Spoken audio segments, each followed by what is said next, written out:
Hey everybody, this is Jared. And this is Brandon. Today we've got a special treat for you. We're going to be doing our very first James Bond commentary trek. Yes, and we've decided to start off with, spoiler, our very favorite James Bond film. Mm-hmm.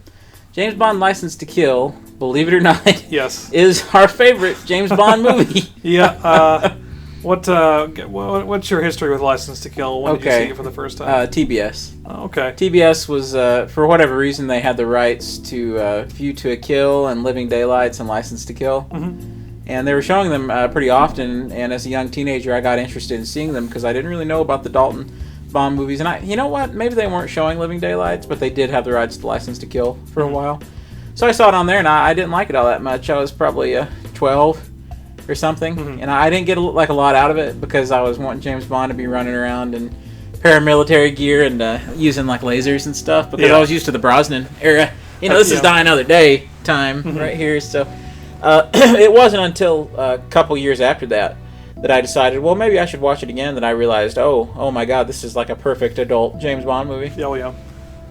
License to Kill was the second James Bond movie I ever saw. What was your first one? Diamonds Are Forever. Those were the two videotapes that Dad happened to own. I guess he bought them from... License to Kill looked extra good then. Yeah. Both, I guess, former rentals from one of the video stores near where we from lived Sean in Connery's personal video store. Like in The Simpsons. Please don't bang your head on my cabinet. It contains a very rare photo of Roger Moore. A very rare photo of Sean Connery signed by Roger Moore.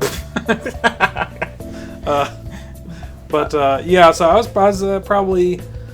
Oh, that was probably 95. I think, what it was is I think GoldenEye had just come out, and I was pretty young, although I had an interest in seeing it for whatever reason, and so my older brother, was like, hey, we got some James Bond movies, and that was it. And it's in a pretty similar case. I remember, not so much disliking it or having a distaste for it, but when you're a young kid, it's pretty difficult to follow. I mean, it's difficult to follow any James Bond movie, so right. But it always kind of stuck in the back of my head, and things. I won't get into any spoilers. And if nothing else, if you've I would hope nobody's watching the movie for the first time like this, because we're going to spoil everything as the movie goes. So turn back now, if you don't want to know anything about it. But I'm hoping that maybe if you haven't appreciated Tim Dalton as James Bond before, you haven't appreciated License to Kill, that maybe you can watch it with us and we can kind of let you into sort of our headspace about why we think it's so incredible. Yeah, I think so. And hopefully we'll have a good time along the way. Yeah. And make plenty of jokes. So. Yeah, and if you just hate Timothy Dalton, at least you can watch it for a laugh. Yeah, well, you were going to rib on everything, but this is a terrific movie, and I think that if you'll take the time to sit down and watch it with us, I think that you'll be glad you did. I hope so. But we are... to account for, we are watching the second edition DVD copy. Yeah, it's not the bare bones DVD copy, but it was the second edition they did around the time of Die Another Day or something. I think it's when Casino Royale was coming out. Oh, okay. So it's a few years old. To account for differing editions, we've just got it paused right at the beginning of the MGM logo. Right, before the lion roars. Yeah. It's just right there when it first gets on the MGM logo with the lion. So if you want to get there, that's where we're going to start. Yes. And if you want to pause the video while you get there, that's fine. Before he roars, right when it shows the lion. So I guess I'm ready, Brandon, if you are. I'm ready to roll. And I guess we'll go on 3. So here we go, guys. We're at the screen with a lion, then we'll hit play on 3. So 1, 2, 3. All right. Roar. He is lion. Hear him roar. Lion. United Artists. That old United Artists logo just gets me every time. United Artists, I guess. Is that on the front of GoldenEye? Or not? I'm pretty sure, yeah. Maybe, I don't know. I'll sound like an idiot now, but... You ever notice how yellow the background is there? Like, the white balance is really bad. Yeah. And that's on Living Daylights and this one, because I guess it's the same gun barrel scene. Oh, yeah, you're right. This is Timothy Dalton's second outing as James Bond, and his last. Yes. Hopefully we'll make a video about that sometime. The second of 2. But his first film was The Living Daylights, like Jared said, released in 1987. And Living Daylights is a really terrific... I love it. So, traditional James Bond film. It's got a tremendous supporting cast. John Rhys Davies, Joe Don Baker, Jerome Crabbe.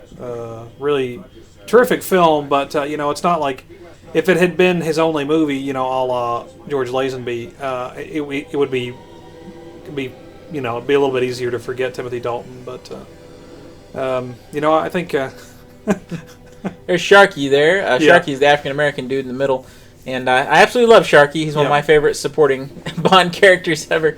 There was a lot of trepidation about setting this movie in the Caribbean, kind of South America, Mexico kind of look, Florida kind of location, because people didn't think it was very exotic at the time, but it was cheaper because originally they were going to do the movie in China. Mm-hmm. Well, I guess they thought it was, I don't know if they thought it was appropriate for Bond or not.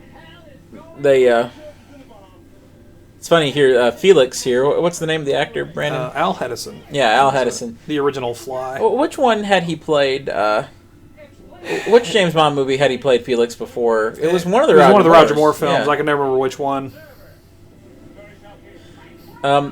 He looks really good. Yeah. Here, he was fine, but you can tell he's a little old to be Felix. Yeah. Now, if you remember, Felix was in The Living Daylights. Yeah. He was played by like this guy who might have been 25 or 30. Yeah. So it's pretty jarring. For some reason that guy wasn't available, by the way. So they had to get Hedison. The gist of that is that he was intended to be Felix in this film, and then they had to scramble to get somebody at the last minute, and got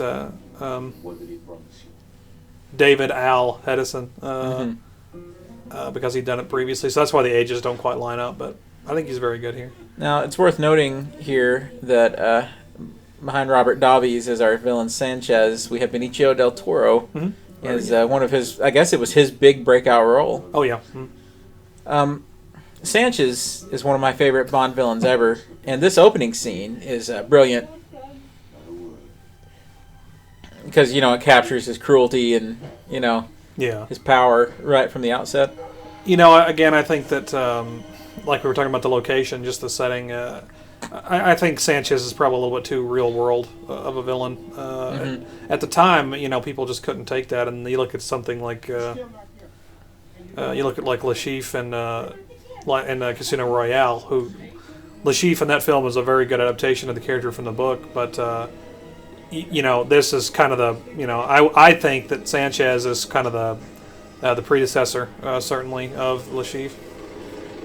Well, I'd actually seen an interview a little while back with Robert Davi, and he said that he and Timothy Dalton went back to Casino Royale and actually based a lot of stuff about Sanchez on Le Chiffre. Oh, okay. So, well, there you go. Makes perfect sense. Good sniffer on you there, Brent. Yeah. But that's exactly what they were doing. He's supposed to be like Le Chiffre. Okay, well. There's scenes taken from some of the books right here in the movie, and I'll point those out when we get to them. But this was the first James Bond movie that didn't have an Ian Fleming title. Yeah, they made up the title. It was originally supposed to be called License Revoked, but director John Glenn was told that Americans wouldn't know what the word revoked meant. So I know what revoked means. Yeah. But however, License to Kill is a much better title. Yeah, exactly. I can't bemoan the loss of that. Don't you love how these guys look like such schmugs? They're just standing there like, what's going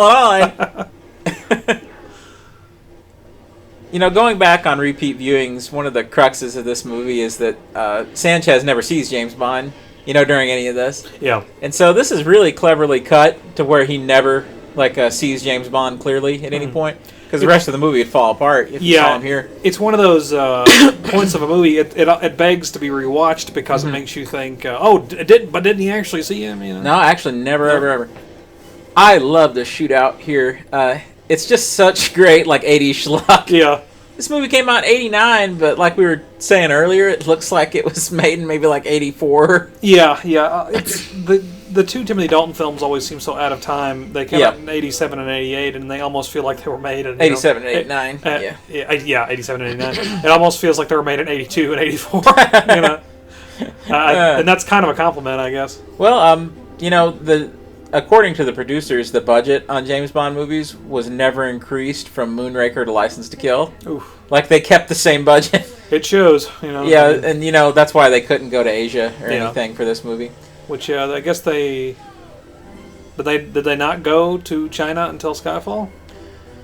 Well, no, what about Tomorrow Never Dies? That's it, with the finale of that movie. Yeah, that's As a matter of fact, there's elements of the abandoned treatment for this or James Bond, Timothy Dalton's third James Bond movie that never came together that end up in Tomorrow Never Dies, actually.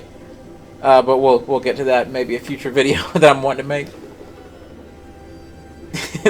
Look at Dalton's hateful scorn. Marines, we are leaving! I think all this is shot really well, by the way. I think it all looks very authentic, and there's hardly a trace of bad like blue screen anywhere in the movie, or bad rear projection work. So it does all come off looking very authentic. Oh yeah.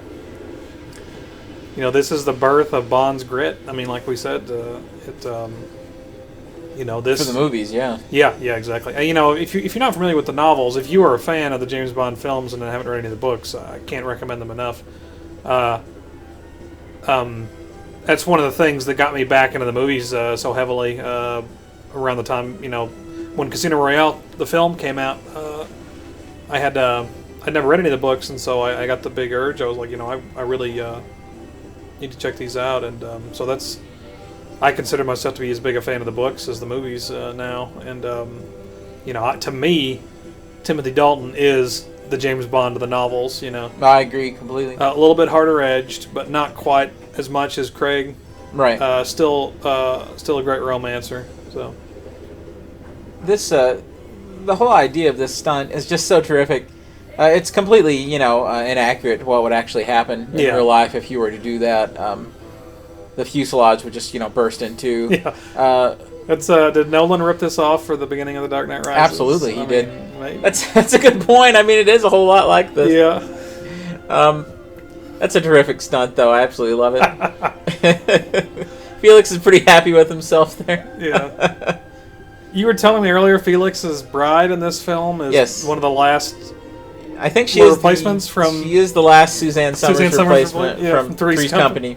So if you recognize her, that's when you why. said that, it clicked with me. Yep. And then that's her. Yeah, but I never knew that. She's Sharky. There is Frank McRae, who's a terrific actor. You probably remember from my favorite thing. My favorite Frank McRae performance is Used Cars with Kurt Russell. Yeah. That is him, isn't it? Yeah, he's the. Whoa, you're right. He's the guy who's painting the cars. Yep.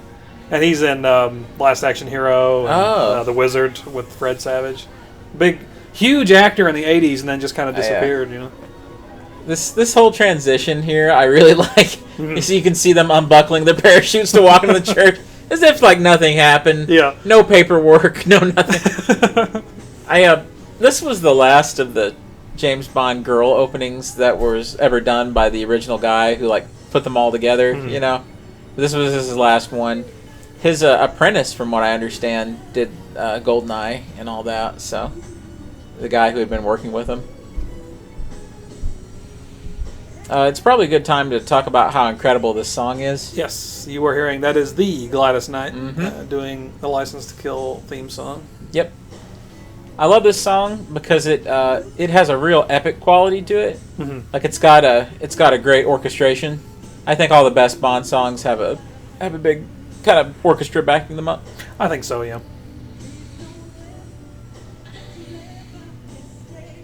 I think there's a lot of creative visual ideas in this opening. Not one of my favorite of the openings or anything like that. Yeah. It's not what makes the movie what it is. As a matter of fact, really, License to Kill. The tone of the movie would need a much different opening than this. Yeah, exactly. But the song is perfect, so you can forgive a lot of the... I don't know if there's a better Bond song, but I don't know if there's a much worse opening montage. Yeah. I was being a little kind to it earlier, but it's not good. I don't get much out of it. The whole photography thing, I don't get what the angle was. That like your photograph on your driver's license. That's what they're doing. I sent something to Brandon earlier that was a whole parody song of what if they had went with the title License Revoked. Yeah. So the whole song was like, I got my license revoked and now they're gonna tear us apart. And then I get into how he lost his license to drive. The Asian lady here is actually in the movie. She's one of the 8 people working against Sanchez. You know, one of the counter Yeah. terrorist people that's from the Chinese government, which is an element left over from the original concept for the movie to be an Asian adventure. So that's interesting anyway. And then when you run out of stuff to do, just put some ballet dancing. Just show the half-naked women. And I think that this isn't that the actress that plays Lupe in the movie? I believe so. Sanchez's girlfriend we saw at the beginning.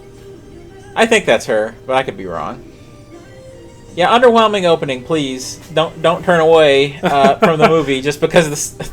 A woman holding an Olympus camera, analog camera, right there. There was some product placement right there. Gee.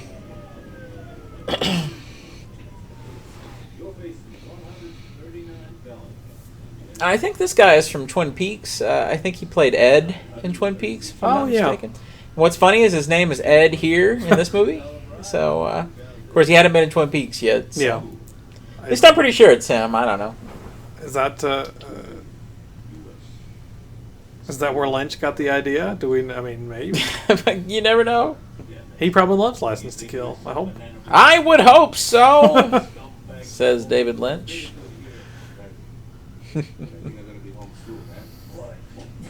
There's some great foreshadowing here as Ed, the corrupt DEA agent, is doing a big put on here to act like he's so insulted that Sanchez would offer him that money when in reality he has taken the money to help spring him later. So it's always fun to go back and rewatch scenes like that. Is that a bust of Napoleon in the background? I don't know. Oh. It gets into some weirdness with Della. I always think there's weirdness with Della here. There's a past relationship between James Bond and Della. There's a past relationship with James Bond and every woman in this movie. Like all those women back there, every single one of them. Some of these interior shots just are lit very poorly. Not this one in particular or anything, but especially later on in the movie, some of the interiors, especially anytime they're doing like the interiors that are supposed to be in Mexico or Florida. Yeah. A lot of those don't look very good for like just regular daytime interiors. Well, kind of flat. A lot of this shooting, a lot of these sets or locations or whatever they've got they're so terribly stuck in the time period. Yeah. Here we have James Bond smoking. That's something the character has never done again, except for in Die Another Day when he smokes a Cubano. Yep. And that was at the insistence of Brosnan. Yes, Brosnan. Because they did not want to do it. Absolutely demanded it. At the end of the movie, there's even a disclaimer about the smoking in this, in the end credits. Well, I think I kind of want a cigarette now. I don't know why. Don't smoke. What brand of cigarette do you think James Bond's smoking then? He's got Marlboro Menthol 100s. Can I get a pack of Camels, please? Oh, look at that disc drive. Yeah, you're gonna see more of that later. Yeah. It's actually pretty amazing that they're using CDs in this movie. Yeah, exactly. I think it's the very first James Bond movie where he was using some kind of disc, but I could be wrong. It was very futuristic at the time. It would have been a floppy disk if this were on television. Yes. That's what makes it a movie. Yeah, if this were an episode of Knight Rider, there's no way. Oh, boy. It is, that's the thing. This movie almost has sort of a TV quality to it, you know. It looks practically indistinguishable from an episode of Magnum or, Hunter or something from that same time frame. I guess it has some of that quality to it. Everett McGill is the name of this guy who's playing Ed, the corrupt DEA agent who's on Twin Peaks, and it is the same dude. Oh, okay, yeah. I double-checked. So that's interesting. He can only get work playing Ed. That's it. He's going to be playing Mr. Ed later on, remake. Also Ed Grimley. And Ed Wood in a new biopic. Another biopic. A biopic of the biopic. This guy is really getting with it here, dancing in the front. Is that Kelsey Grammer in He's got a latter-day Kelsey modern Grammer. Kelsey Grammer. See, there's more weirdness more with of Della James here. and Della than we have of Felix. Yeah, Felix has been too busy with work. It's very important. No.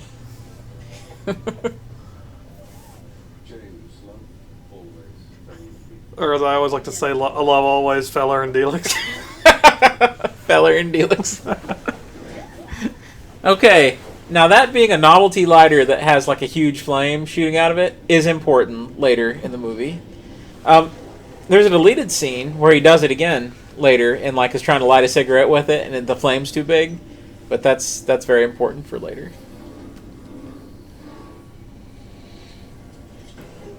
He had a melted crayon on the butt of the gun. Got some tempera red paint on his face. I think this is really, really well choreographed and done.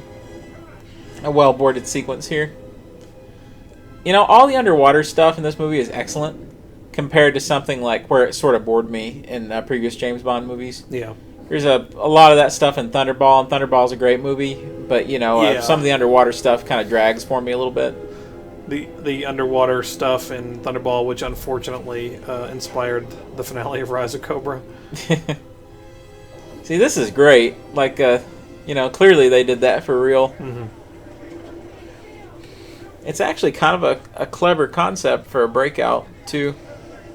I'm surprised nobody's aped it after this. At least I don't think they have. Now that we've mentioned it, they will.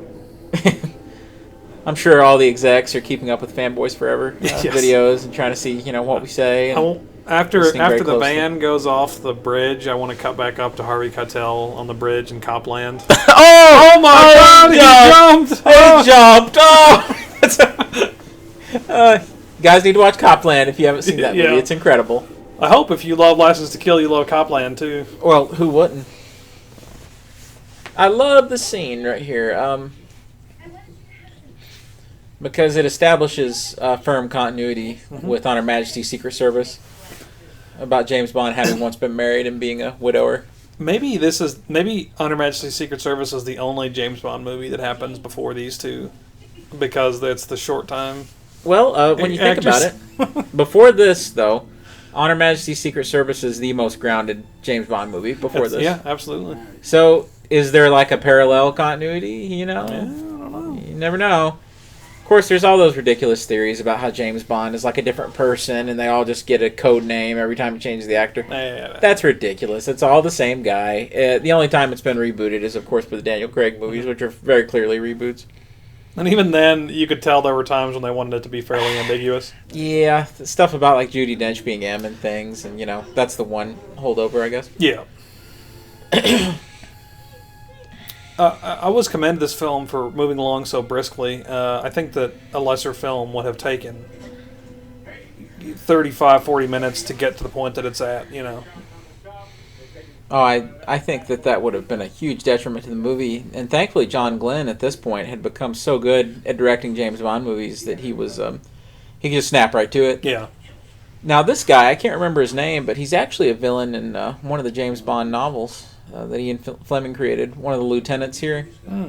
I can't remember his name, but he's a bad guy from one of the books.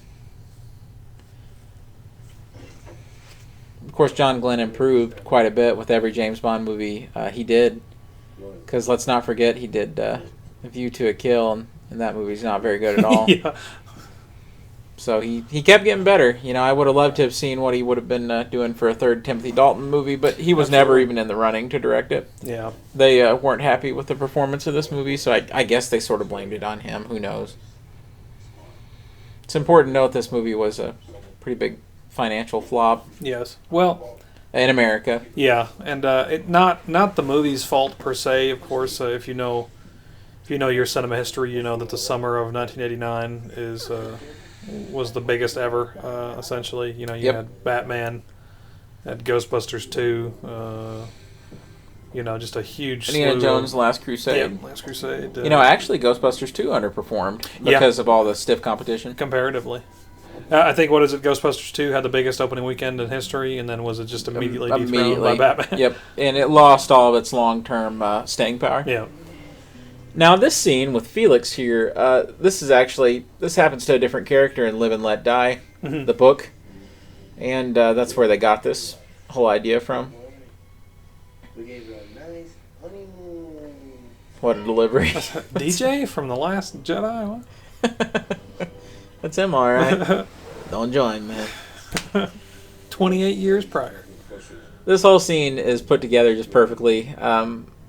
I don't know, if you were in an editing class or something, I would say to watch this scene. I think it's very well assembled. I'll put it like that for maximum effect. It's very scary. Yeah. It is very scary. Actually, I think this whole thing sort of put me off the movie when I was like 12, 13 or something, because it was a little much for me at the time, honestly. Oh yeah, I'm sure. I just kind of thought, yeah, I want James Bond to be dodging lasers like he is in Die Another Day. Yeah. What about that part in Goldeneye where he's got a submachine gun? Yeah. The terror on Hedison's face. Hey, Hedison's great, man. Yeah. And we always make fun of how he says Sanchez. Yeah. Because he says Sanchez. Sanchez. It won't stop anything, Sanchez.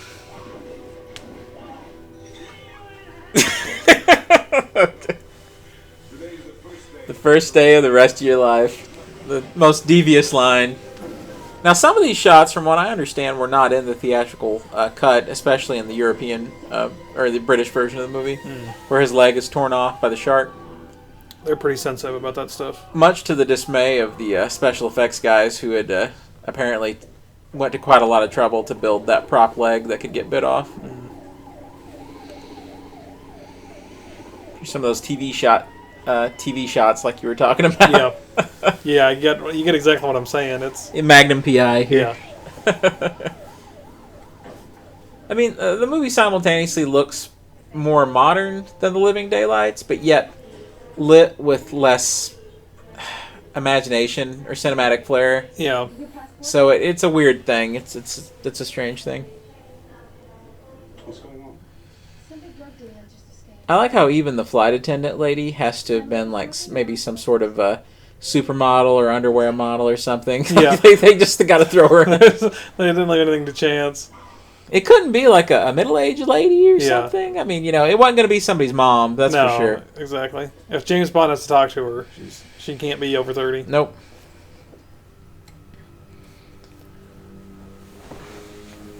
Out of Timothy Dalton's many, many excellently performed scenes in this movie, this is one of my favorites. Mm-hmm.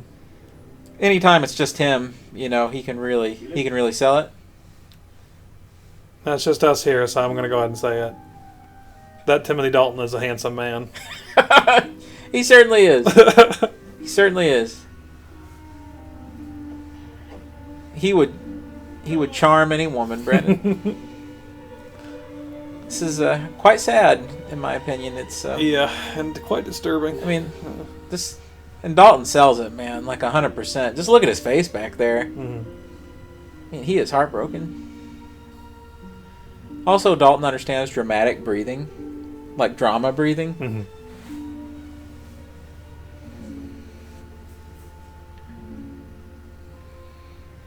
Have almost kind of a theater melancholy over his face there.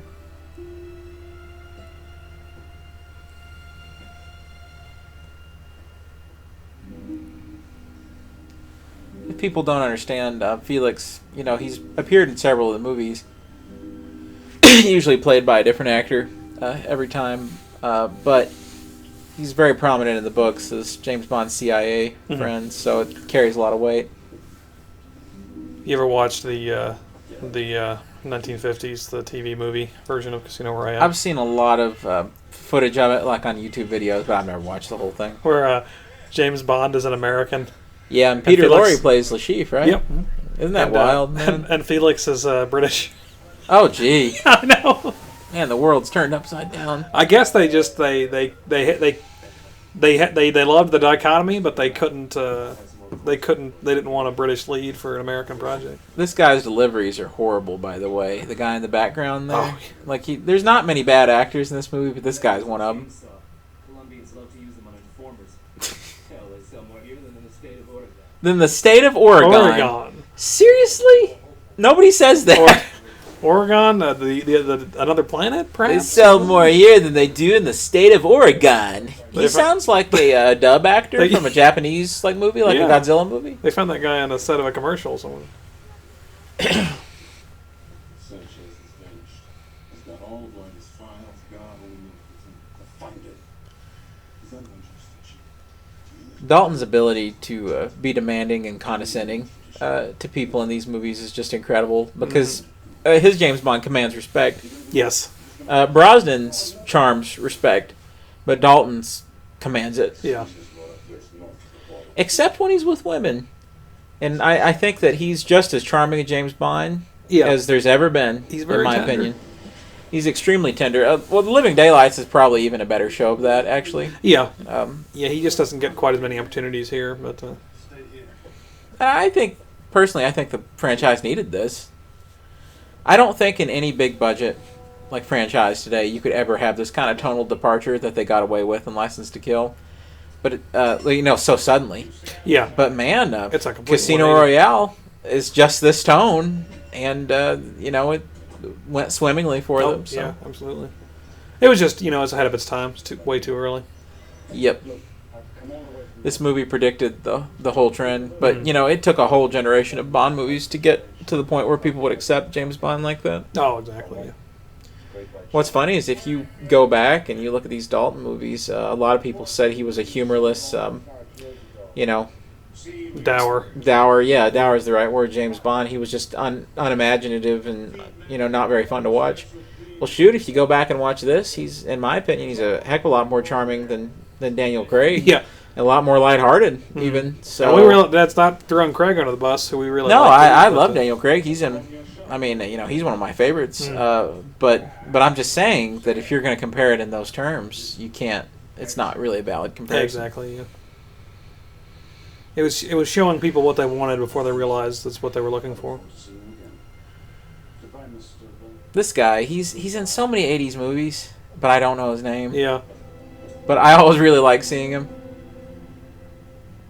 You talked about the brisk pace of this movie, and nowhere is that more apparent than this first act of the three. Because, it rolls, man. You're going from the opening sequence to Sanchez getting revenge on Felix, and then just, James Bond's instantly investigating, getting into action sequences. yeah. I think it moves like grease lighting. Yeah, we're half an hour in or something. It's not been long at all. And if you go back and you try to rewatch a lot of James Bond movies, a lot of the time they won't hold up logically from scene to scene, but this one holds water very, very well. Yeah. And, I really credit that to, it having a grounded plot, again, a fairly real plot, despite some of its absurdities. Sharky kind of reminds me of the guide that James Bond gets in Dr. No. Oh, yeah. I kind of think that's what they were going for myself. I can see that I for think sure. that's... The shark looks so fake there. It's always been kind of a distracting thing. But Dalton's reaction is good enough to sell it. He sells it as hard as he can. They shouldn't have lingered on it for that extra half second. I think they could have got away with it if they hadn't done They that. could have just had it the great poke up, and it would have been much more realistic. It's always scarier if you don't see it. A film rule established with Jaws, ironically enough, because you really don't see him for most of the movie. Mm-hmm. Dalton has the best '80s swagger of any action star I can imagine in terms of the kind of, I don't want to say trashy, but he has kind of there is sort of a trashiness about his outfits that he has in the movie. I love it. This, I've never understood who this scene was for. It's kind of a funny, gross out thing that I don't. I guess it's just to make it more interesting when he finds the money here and realizes this guy's in bed with Sanchez. Yeah. What was that video they watched on Red Letter Media about the worms? Yeah, that guy talking about the worms and the worm farm and all that. This guy is so emotionless. He kind of looks like Gomer Pyle a little bit. Look at the mustache. He sort of does. Hey, this is a Goof Troop guy. Oh. Yeah.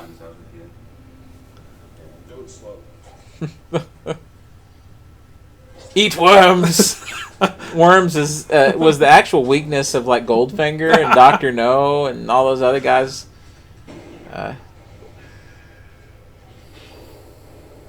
Man, the Sharky actor is incredible. He has the most amazing line in Used Cars, which we won't let repeat here, but you may know what we're talking about. That 80s bullet ricochet sound effect was like in every 80s action movie. Oh, Lord, yeah. I hear it Like my ears perk up every single time I hear it. You can hear it in your sleep. For me, I guess I always attribute it to Batman '89. Yeah, like, that's what flying off the gauntlets and Yeah. stuff. Yeah. Like when they're in Axis Chemical plant. Like how he thought to put the crab back in the tank. He didn't care about any of the fish, though. Guess he was going to go back and eat that I was crab gonna say, later, yeah, maybe. That was a dinner decision.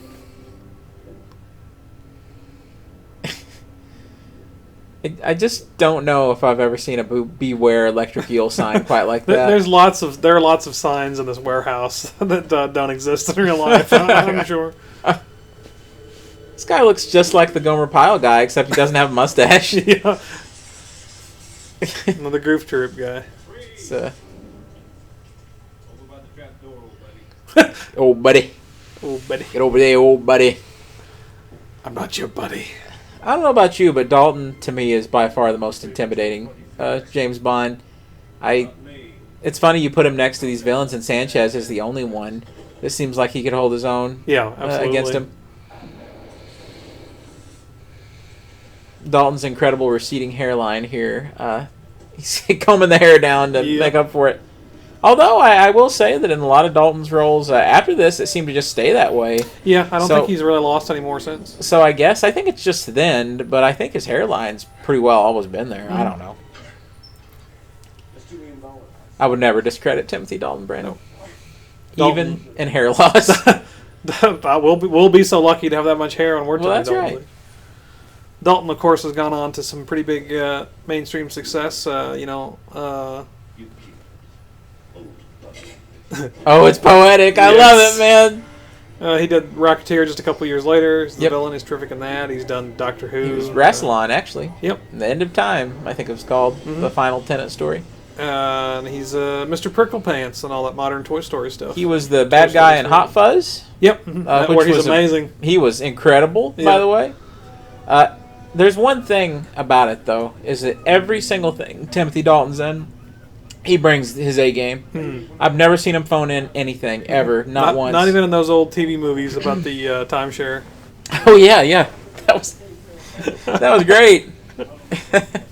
We accidentally rented the same timeshare. Now we're going to fall in love. While we're cooking. I got on YouTube the other day, and it's kind of hard to find a lot about the movie. I just remember it being on, Fox Family. I don't know if it was ABC Family at the time, but I think it was Fox Family. Yeah, I think it was. When they shown it. Still Fox.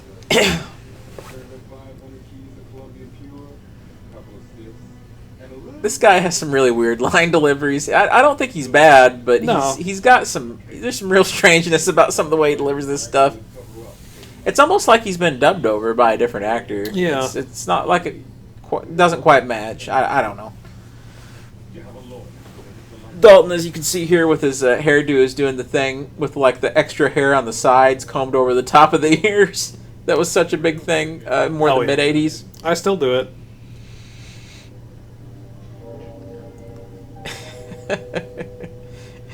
You see the cats and everything there in a gray suit and a white hand. Well, who do you think that is? You would think it's Blofeld. I'm serious. Yeah.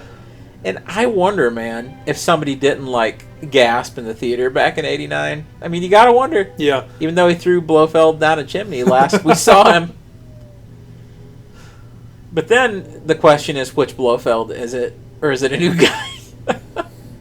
Oh, it's him. It's him. It's all right, everybody. It's just him. I think that it would be Donald Pleasance. You think it would be Pleasance? Yeah, I really do. I would hope it would be Telly, but I'm sure that I'd be stuck with Pleasance, which is fine. It would be Pleasance. Was the second best for sure. Yeah, it would be Pleasance, a la, this time frame is like Prince of Darkness and Halloween 5, I really love this scene.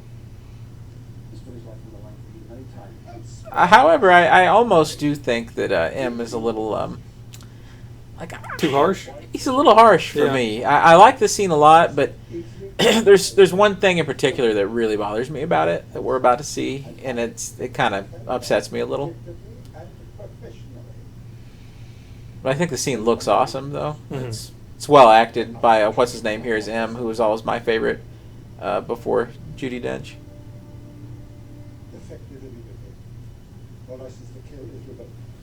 See, the line "revoked" was supposed to have the title weight. Yeah. they filmed the movie the whole time under the assumption that it was license revoked. You can go back and watch special features. They're calling the movie license revoked as they film it. Well, I think it had a fairly big impact on the marketing of the film, right? Because they didn't have time to do posters. Yeah, it messed up all marketing. Originally, they were going to have these beautiful painted posters for the movie, and unfortunately, we're stuck with some pretty bad photo collages. Yeah. Okay, here's what bothers me. Are you telling me, really, that MI6 would actually try to shoot James Bond dead? Yeah. After all the stuff he's done? And M here, yeah, he says, God help you, Commander, or whatever. But right before this, he told them to stop shooting because he said there was too many people around. Yeah. Not because he thought he was going to get killed. Don't kill James Bond, for God's sake. It just bothers me. I don't know. I just think it's a little stupid. Yeah. It's making it overly harsh so that, it gives you more of a reason to root for him. They're trying to be a little too hard-edged with it there, and I think they don't get carried away too much in the movie, but that's one of the places they got carried away. Yeah. Make Bond more of an anti-authoritarian. Lupe here, she was from one of the books as well, I think. I'm not 100% sure on that. Maybe not. I can't remember. But there's different elements they've copied and pasted from different books to make the movie work. And I gotta put my organization at listed in the DEA, just the way to It's ironic that this is the first James Bond movie that doesn't have a Fleming title because, in my opinion, it's more like the Fleming books than any of the previous movies. Oh, yeah, for sure.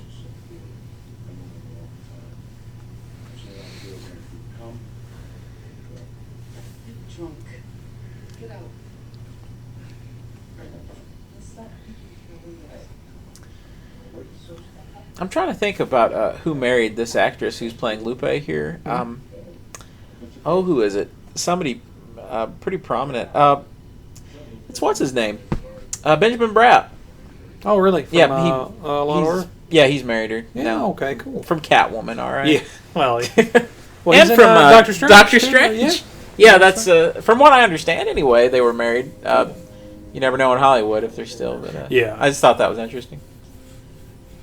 This guy here looks like Robert Stack. Not him, but the other guy that is shown a second ago. Yeah, the guy with the hat. Mm-hmm. It's like Robert Stack's brother. Don't know who I'm talking about. It's Unsolved Mysteries guy. All right, people. Yeah.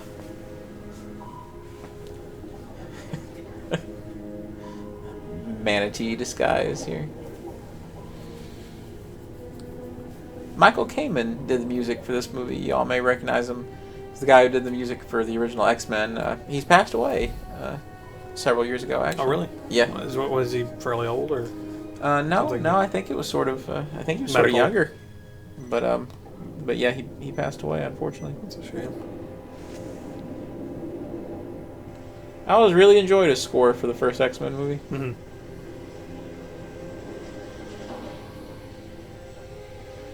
I really like this the set that they built. It's not grandiose or anything, but I just like it. Like a lot of the film, it's got a very utilitarian quality, which I do really appreciate. Again, it helps. I think it grounds it pretty well. You don't have any trouble believing any of these are real places or real things, real equipment. Yeah, License to Kill never goes into like stupid territory. Yeah, there's nothing science fiction in the movie, unlike. I mean, the closest thing is that the big temple that they go to at the end of the movie, but even that's a real location that they just, kind of switched around a little bit. Yeah. So I don't know. Here's James Bond's MI6 issue wetsuit here. Of course, the Sean Connery Bond movies. He had the black jumpsuit with the gun holster straps. It's kind of what this reminds me of. This is important, by the way, that he looks in there and sees the money being kept in the pressurized vault. So it's something to keep in mind.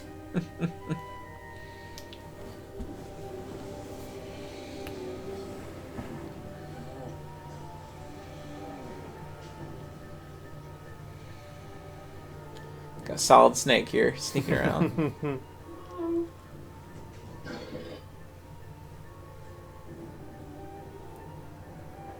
Dalton was in the shape of his life. Milton Crest. That's the dude's name.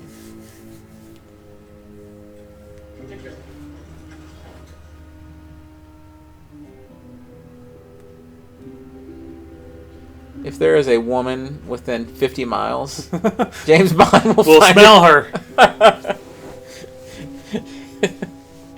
It's like, I knew you were around here somewhere. That's right. He's not going to put a knife to one of the many men that he's passed. He's going to go straight to Lupe here. She's going to be horrified.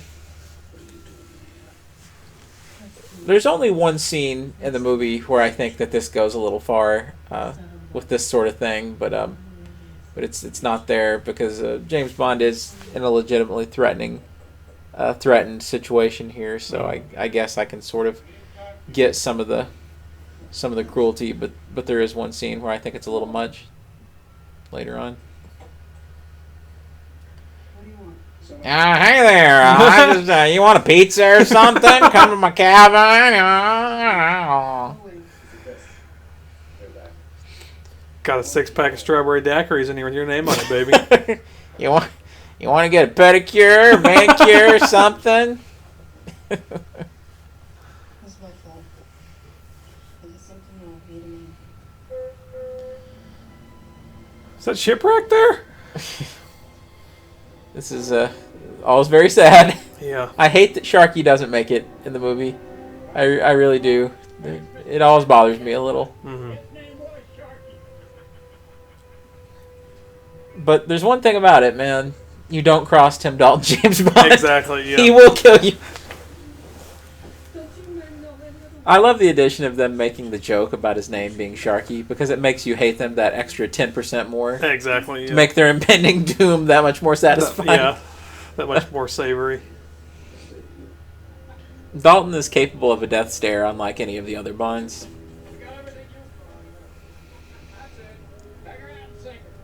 None of the first-person games have given me access to a harpoon gun.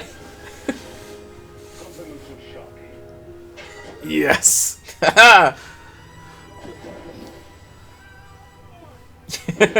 Ooh, bad jump cut. That's a really bad jump cut, actually.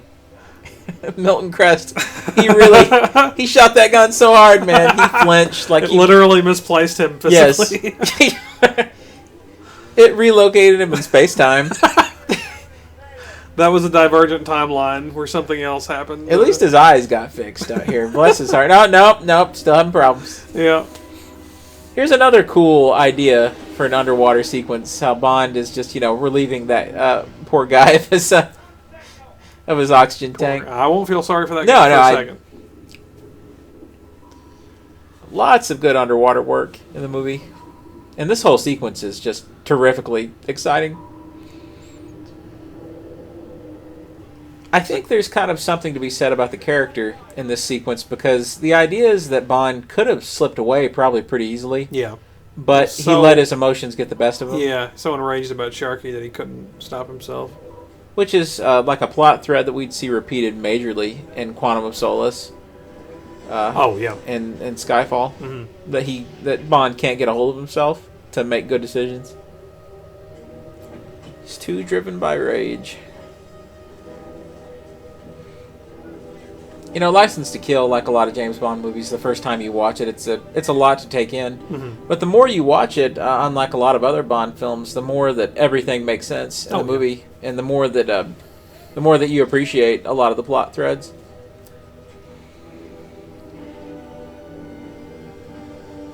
I think the movie is very smart in how we introduce Sanchez with a very strong, a couple of introductory scenes. But then there's this big block of the movie where Sanchez really isn't in it, and I think it's important to make sure that he's more of a final boss. Yeah. Which is, of course, it's how it was in Goldfinger. Yeah. It's kind of this mysterious figure that you don't really meet until halfway through the movie.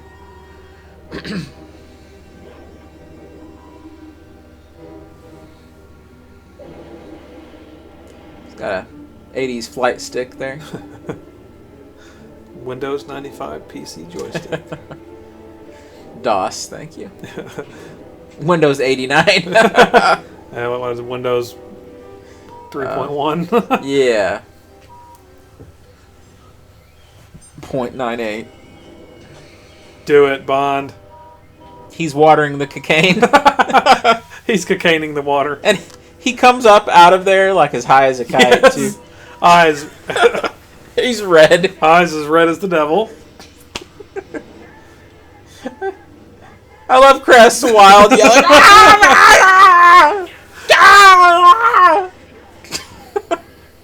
Get him out! And he's wearing those pink pants. Which is just incredible.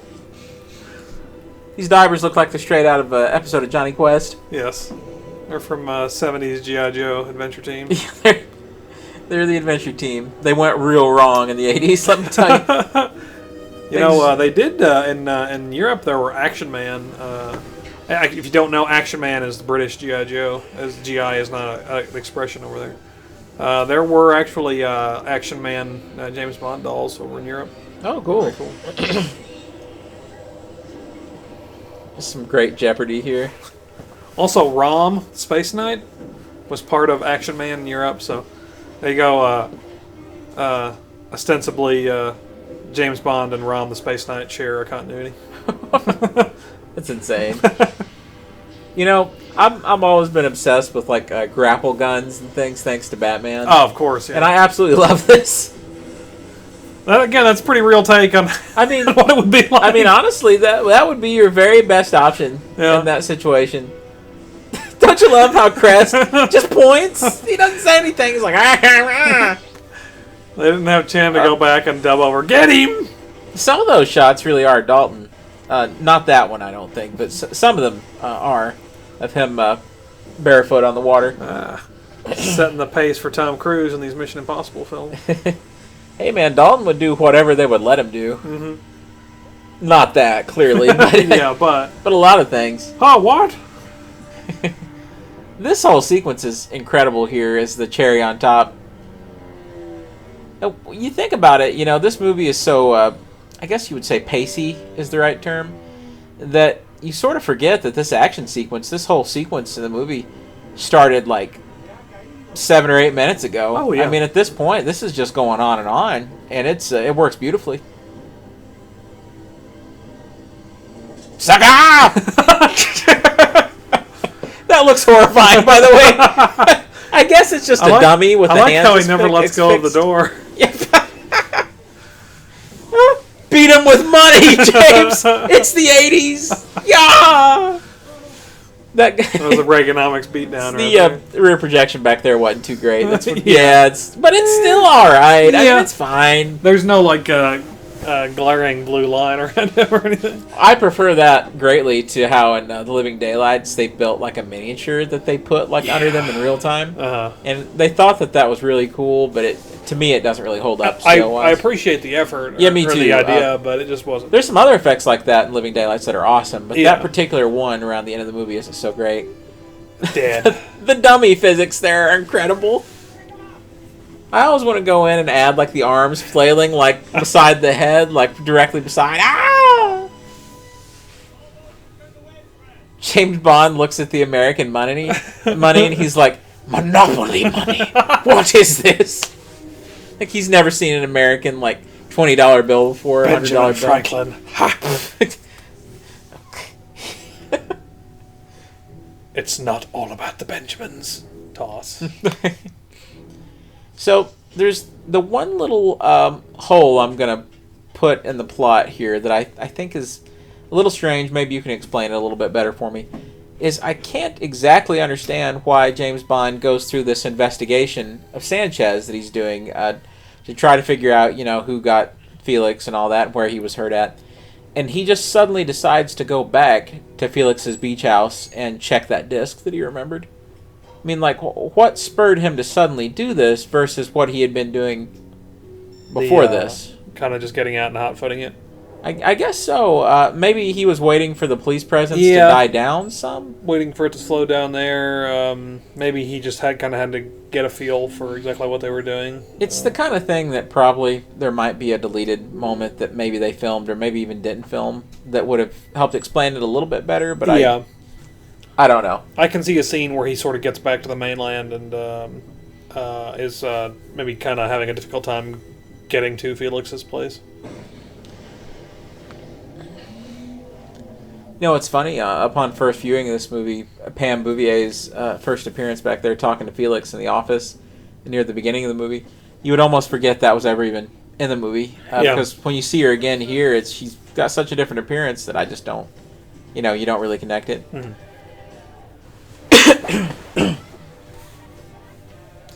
It's the one and only time a location like this was used in a James Bond movie. Yeah. An 80s biker bar in a James Bond film. I need your clothes, your boots, and your motorcycle. It's probably the reason it's in the movie. Sanchez's life is files. Your name is all over. I really like this lady that plays Bouvier, by the way. Those two could have fought for hours. I think she sells it pretty well. She does. This could have been disastrous with a different actress, by the way. Yeah. She's very 80s pretty, too. Yeah. Which is not an insult at all. No, she's a lovely She's lady. a very lovely lady. It's Dario! Sorry, it's DJ! BD Joe! Oh! The Wolfman? What? Huh? You coming? James Bond's small British gun and a giant pump-action shotgun. This is one of those scenes that I it dates the movie pretty bad.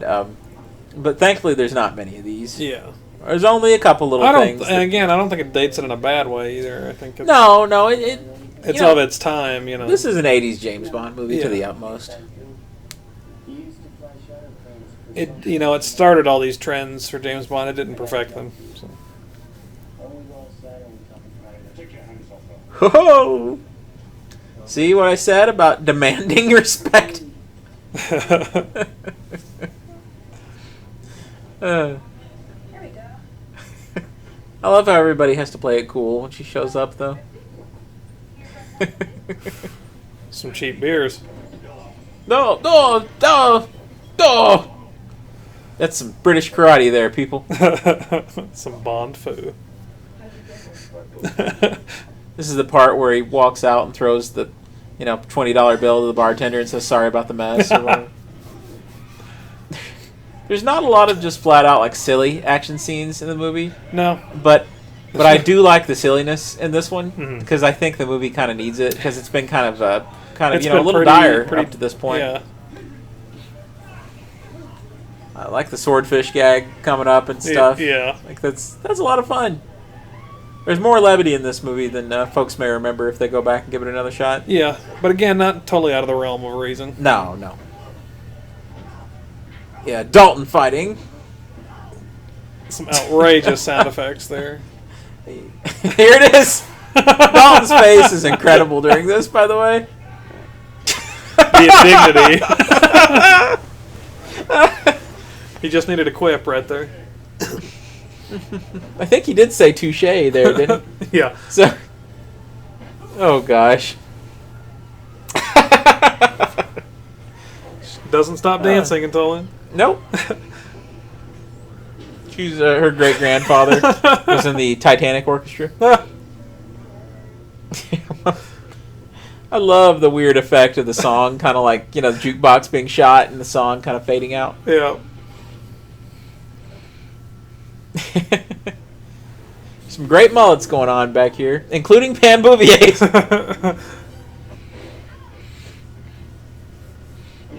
Got to give the movie credit for the realistic gunshot impact in her vest back there. Yeah. That's just something you don't see too often in movies from this hardly era. ever. A lot of stupid stuff. People taking shotgun blasts, point blank range And to the still solar running. plexus, and I like not slowing down. Exactly. It's another important plot thing to remember that Dario sees James Bond really clearly in this sequence, which will be important later. That's unfortunately Pam's worst line in the movie, in my opinion. This Kevlar's great. It's like she's in a high school commercial. production. She's back to form now. She's fine. You saved my life.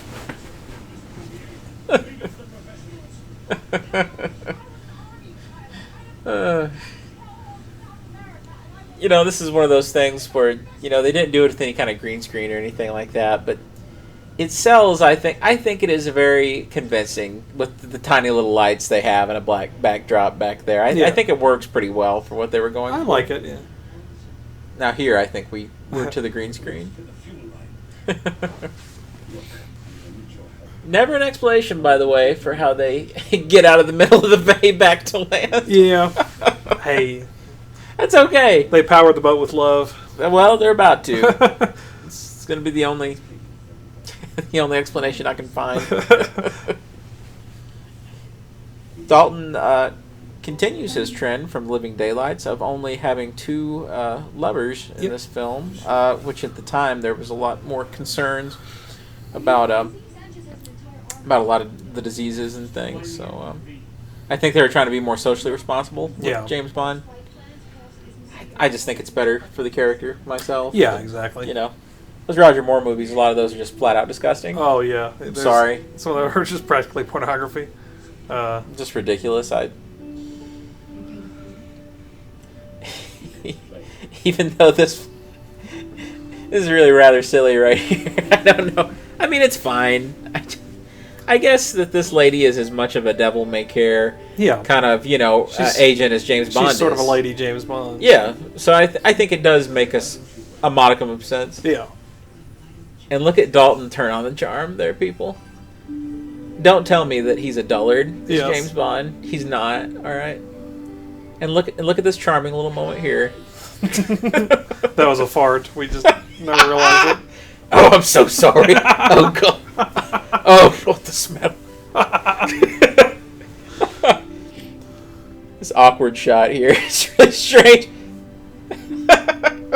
What they do, they go down a flight of stairs. They're not doing it. They're going down there to fix that engine.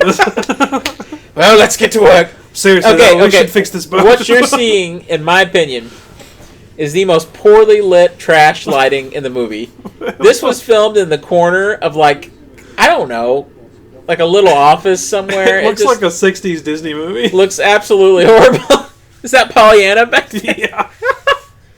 Yeah. I've never liked this lady as Miss Moneypenny. I'm very sorry. And I don't think it's her fault. I think she never had enough material to work with and never had enough to do. But, Bernard Lee. This isn't Bernard Lee. That's, what's the name of the guy playing M here? I can't remember. Bernard Lee is the original, right? Yeah, I can remember this guy's name. I always loved him. Me too. I always thought he was great. And poor Miss Moneypenny, her one tiny little scene in the movie where she just calls Q. Why didn't she just show up with Q? Yeah, that would have been more fun. Oh well, I guess it's a huge bonus that Q even shows up in the flesh, which hadn't really happened up to this point. Q has more screen time in this movie than any James Bond film.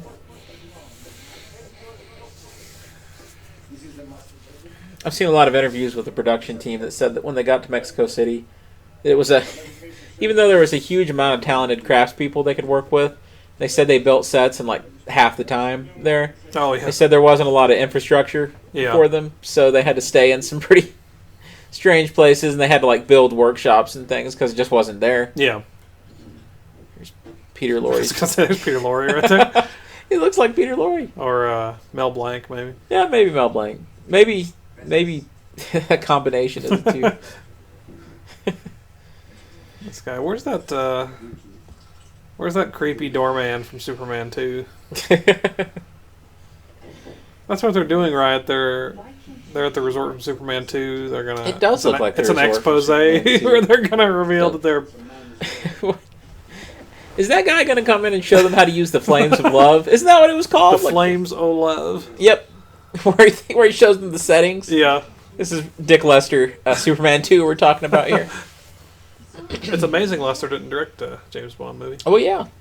He had come to quite a bit of acclaim with the Three Musketeers and things, so... And the Beatles. Yep. What bank does Sanchez use? The biggest one in town. Banco de Isthmus. He owns it. This plot thread is also pretty rewarding about James Bond making the deposit in the bank because it pays off later at the casino. Mm-hmm. There's really only the little thing about why he went back to Felix's beach house is the only thing that it's not nonsensical. It just there's not the connective tissue to set up him going. That guy is extremely short back there. Is he a little person, or was he just a short guy? I don't know. It's probably just, But he is very small though. Yeah. I noticed. Dalton's pretty tall. This guy is really good. I think. Yeah. Is what to do with all the money. I wish Ed McMahon had been in this group of Asian investors. And Ed, we'll make sure you have all the booze you can handle. Oh, Johnny! Johnny, you can finally retire. This guy reminds me of somebody. He looks like Bob Barker or something. I don't know. To me, this is the kind of guy that you could have told me he was friends with, like Cubby Broccoli or something, and that's how I got this part. And Oh, I would I'm say, sure. He looks like Eddie Bracken, you know, the Trump's British uncle. comedian. Oh, Bouvier! James Bond sense tingling.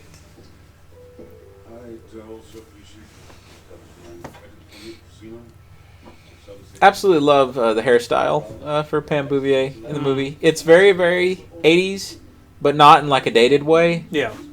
It definitely is I don't know, it's a style of its time, but I don't think that it hurts the movie's style or anything like that. Wayne Newton, of course, is Professor Joe Butcher.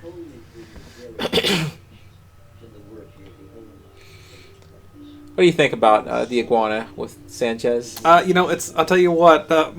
It's on the back of the VHS cover for the original VHS Yeah. release, if you remember. And yeah, you're right. I remember not knowing what to think seeing that. But I like it. I mean, it was. I guess at the time they were pretty fashionable. So I think it's a really funny idea. it's a modernization of of the cat. Yep. Same idea. Just something a little bit more edgy. Blofeld's iguana that escaped from the chimney. Yes. And then Sanchez found him. I don't think Sanchez remembers Spectre. I'm pretty sure he's just a ruthless drug dealer. Yeah, I think he's Sanchez is off on his own. I think that was that a racially insensitive statue back there, I think? Yeah. Is that what that is? Ugh. At least it's not like a lantern boy or something. Ugh. This is Casino Royale right here. Yeah, that's certainly what they were inspired by. A 555 number. I think I can call that. 555 love. That probably it's probably an adult chat line at some point. Well, no 555 number. Yeah, is it's a gonna- real number, but This guy reminds me of somebody. This guy's just come in. It's like his military dude or whatever, but I don't know who. He has some sort of real life analog. I don't know what it is. I think this is a really funny idea, by the way, about Joe Butcher. yeah. Especially using it to like communicate to the other cartels about like the prices for the drugs and things. I think it's pretty clever.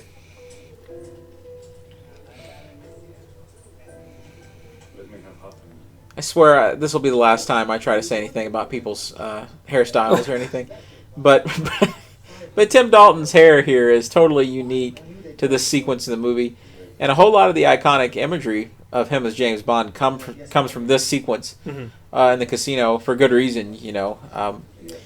But it is funny, though, that Dalton never really does the slick back thing with his hair ever again in either of the movies. So it's a cool look, though. I like it. The guy. I guess at this time they did not have the rights to Casino Royale, the book, right? They weren't able to do it somehow. Yeah, it was a pretty consistent hang-up for a long time. That only got lined out much later on, from what I understand. Because I do think that there was an urge to maybe have more of the movie set in the casino, or do more with the Casino Royale thing. But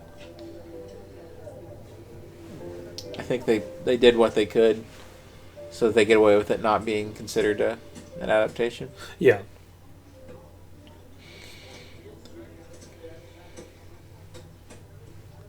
I don't understand any kind of card games or gambling like at all. I just watch the scenes and just think, okay, all right, he looks happy. That's good. He's winning. He's doing well. It's kind of an interesting little factoid that John Glenn said that he had Robert Davi play James Bond in some screen tests when they were trying to find who would play Lupe. Mm-hmm. And according to John Glenn, in his words, he said, and he wasn't bad. That's what he said. I'd say. He said he was a pretty good James Bond. I bet Dobby's was excellent. Oh, I'm sure. He directed a movie some years ago called The Dukes, which is a heist movie. A music and heist movie. Which is really terrific. If you've never checked that out. No, I've never seen it. You really should. I've scarcely ever seen many other Robert Dobby's appearances besides this. Well, Die Hard. Right. Yep. It's kind of the big one for everybody. He said it! Yeah, he said it, but Craig couldn't say it for some reason. Refused. Hey, we were just talking about this guy earlier, Shang Tsung. Yeah.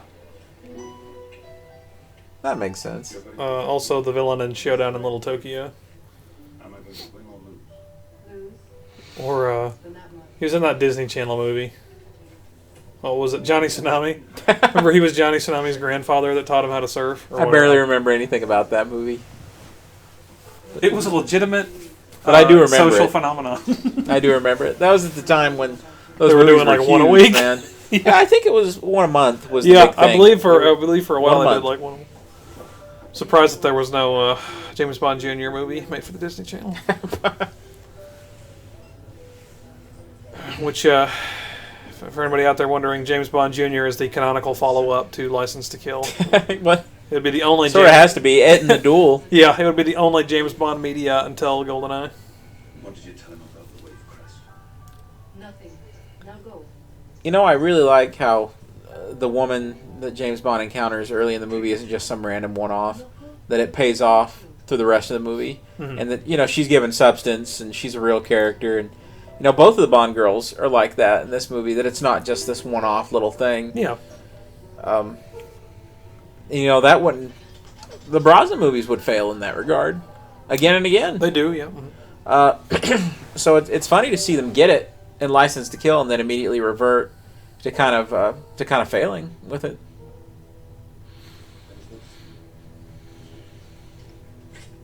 It's more of that weird soft lighting here. I don't really know what caused it, but there was definitely some strange lighting.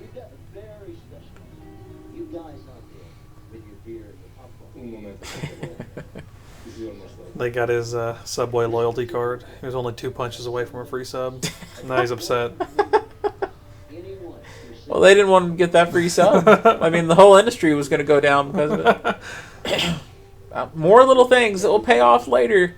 Thank you, movie. Yes. Good movies do this. Constantly giving you bits of information that do come back up again and are integral to the plot. I really like the set design. Me too. I like all the wood paneling everywhere. The geometric windows. Well, travel, man. You did all right. You gotta love Sanchez's crazy, reflective striped shirt too. Mm. Well, he's a wise gambler who knows when his luck is run out. Why this? In my business, you could have the unexpected. And what business? Living Daylight's the thing that it was missing. The thing that I think could have made the movie great was having a really strong villain. Yeah. And that's not at all to discredit Joe Don Baker, who I absolutely adore. But, he wasn't really given enough. He's barely in the movie. You don't sense any sort of danger in the Living Daylights. At least I don't. But, man, getting Dobby here, an actor of the same caliber as Tim Dalton, to play against him, I mean, they couldn't have done it better. Dobby and Dalton even sort of look like, opposites to each other, They're parallels. Yeah. I saw some interview stuff where they talked about, Dobby in particular said that they had noticed in the Casino Royale novel that Fleming often described Le Chiffre as this mirror image of James Bond. Yeah. And I think that's what you see in this movie, and I think they play it to the utmost. Mm-hmm. Absolutely.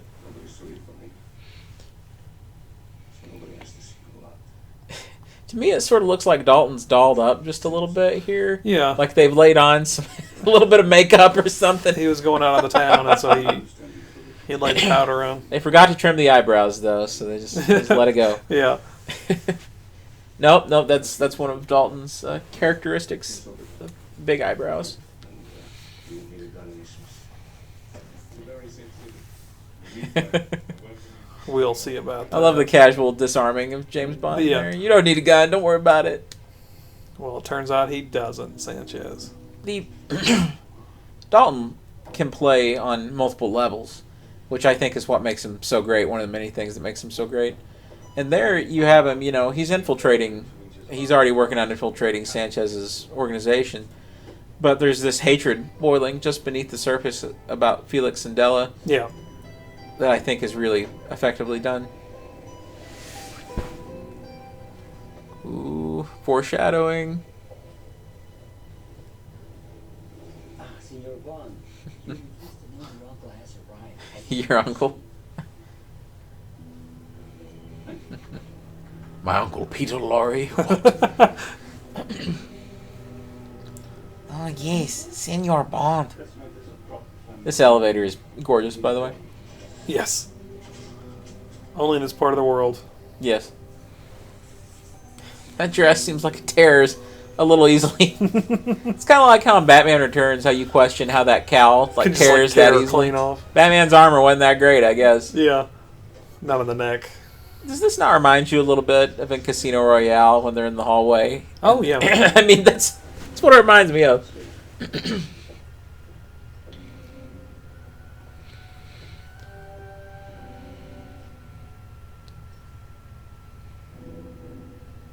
She's backing.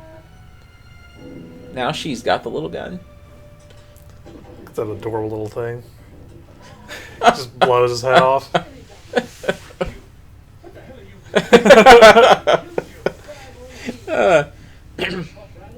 I think Dalton does much, much, much better than Roger Moore did playing off of Llewellyn. Oh, yeah, absolutely. I think that there's something between them. I don't know what it is, but it does feel like an uncle-nephew relationship. Yeah. Or, even though he makes that joke, but They seem a little more familial to each other. yeah. I think, you can make the parallel between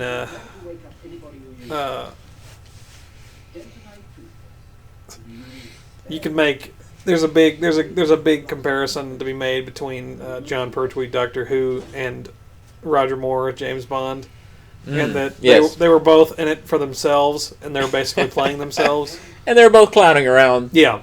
Whereas, not obviously, Tim Dalton was not the height of popularity in the character that Tom Baker was, but I That's think right. you look at both of them, and they were doing everything in service of the character. The line back there where Q says we must be related and kisses Pam Bouvier on the cheek, to me that is just perfect. Yeah. It tickles me every time.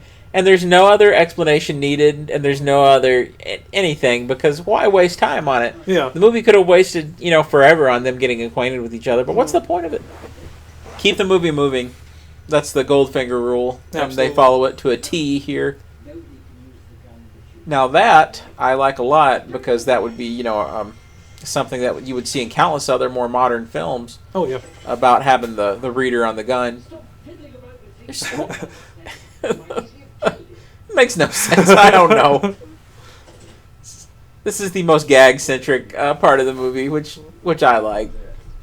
Didn't you know, Jared? License to Kill isn't funny, and there's no levity in it Oh, whatsoever. people need to get over it.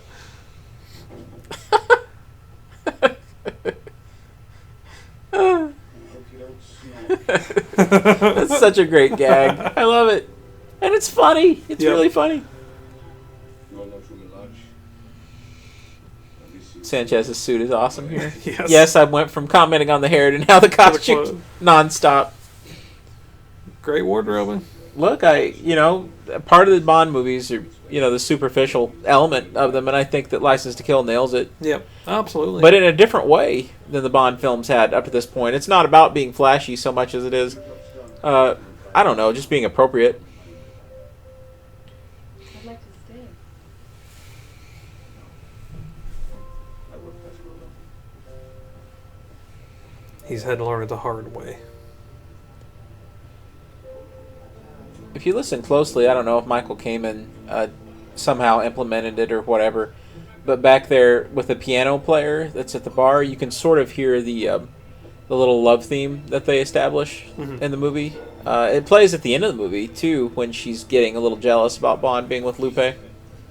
So I think that's pretty neat, actually. It's the old movie trope about how anybody with a suit can walk into a kitchen and no one will question it. Could very well be true. I don't know. We'll have to try it sometime. I think I'm just going to keep going to fancy restaurants in like suits, just seeing if I can get in.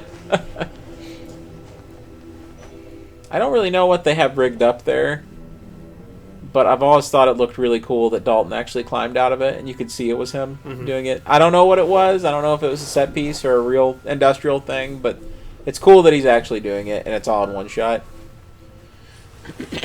No, Joe. Oh. It's your joke about Goldeneye. Yes. About when he takes off his belt to slide down the rope, his pants should fall off halfway through. But then you always say that he follows it up with getting to the bottom and just pulling his pants back up like nothing ever happened. Not missing a beat. Just continues.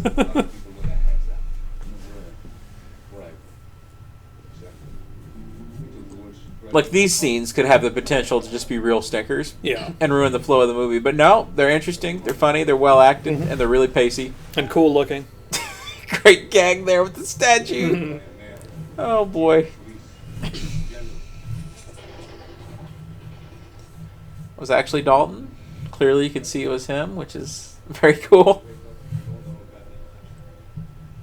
This guy looks like somebody. Wow, I guess I'll get over it. Simple. It's easier for the politicians. They're still we have the peaceful empire from Chile to Alaska. What I want to do, Nicholas, is to make you part of it. I really dig this because, again, it plays against type. It's the classic, villain explains the scheme scene, but not in a stupid way. And he's explaining it to people who would actually need to explain it to. And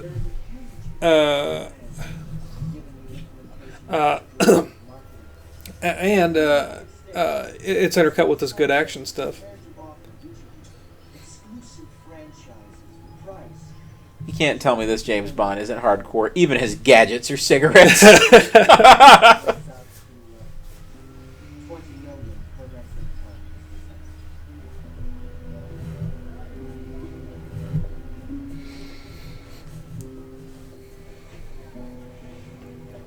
This continues the trend earlier of the complex multi-layer action scenes where there's prep work that Bond's doing, like a real agent, like a real like a real spy would actually be doing. One-man army. Mm-hmm. It's also significant to the plot earlier that he tells Pam to stay out of it, that he's better off working alone because that's going to come into play here in a moment. You see, and the great thing, which is, spoiler alert, the Asian guy that keeps questioning him there is, he's a secret Chinese agent trying to investigate Sanchez. And it really helps the scene that he keeps pushing Sanchez. There's that kind of undercurrent thing. I want to see your operation. I want more assurances. If it was just Sanchez explaining it to a room full of, dullards, it would be just lifeless.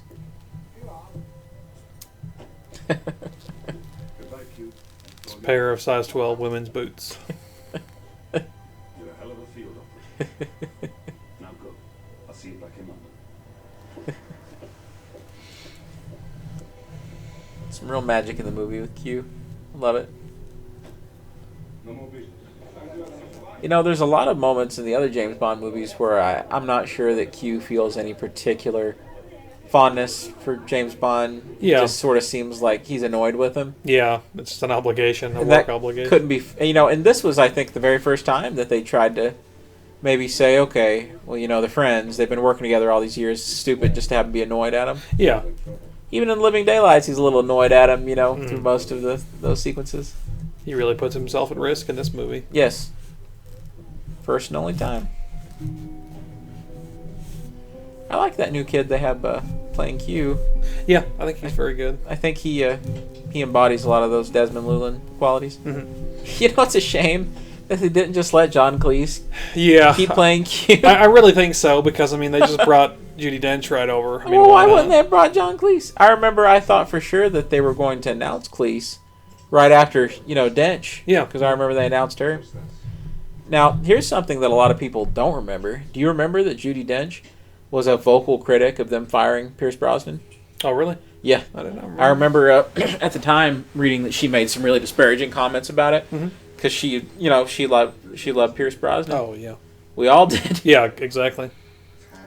Yeah, I know I did. And if you haven't ever looked up any of the stuff when you hear Brosnan giving some of his take about what happened, it's pretty bad. Yeah. I mean, they really they were very unfair to him. Thrown under the bus for sure. Brosnan was an incredible James Bond. I think that Brosnan was that good halfway point between a Roger Moore and a Timothy Dalton. Yeah. How many times am I going to be looking through a scope and see a woman that I can't shoot? This is the second time in 2 movies that this happened to him. Oh, that line is terrific.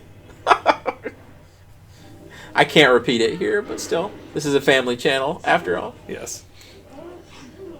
He's a.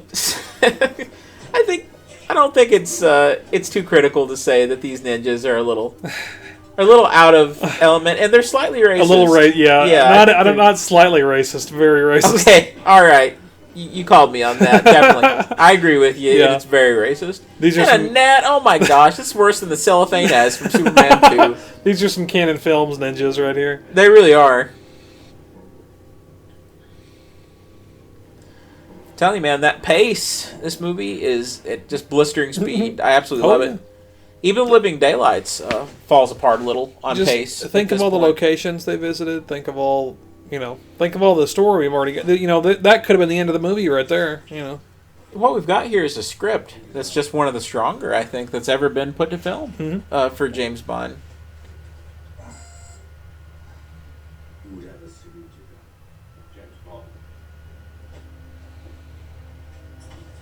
Seems like I've seen this guy in something.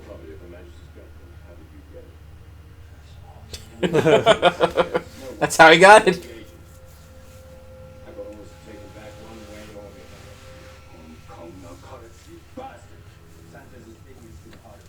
At that point, James Bond just says, there's no use for such harsh language. Only I may say that word. And this is great because There's there Flint hasn't there. been... what was it? There's Flint there. Oh, yeah.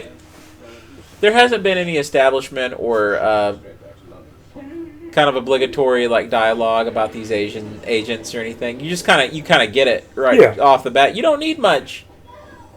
They've only been in it for a few minutes. Yeah, no reason to drag the story down with too much expository dialogue. I think the audience will always, always, always be able to sense when you are padding out a story that isn't complex enough to fit in your allotted time. But I think our brains are made to kind of register having this huge amount of story and trying to find the best way to effectively tell it in a short space of time. I think we're always going to be drawn to that. Yeah, absolutely. Well, actions speak louder than words in media as much as they do in life. So. More racist stuff. Unfortunately, even by '89, it was almost the '90s, and that was what Asians were in a lot of action movies. So it's kind of sad. That would get rectified a little bit in Tomorrow Never Dies. They finally kind of moved past that a little bit, which I'm glad. At least it's not as bad as You Only Live Twice. Gee. Oh, Lord. Sean Connery must become You Japanese. must become Japanese. And it's one of the most embarrassing things ever in a modern action movie. I think that's Lieutenant Falcon, Brandon. Yeah. He's not cool enough to be Flynn. Did he say cyanide? Cyanide. Cyanide. I think that was President Donald Trump saying cyanide. Sanchez, you're wasting bullets.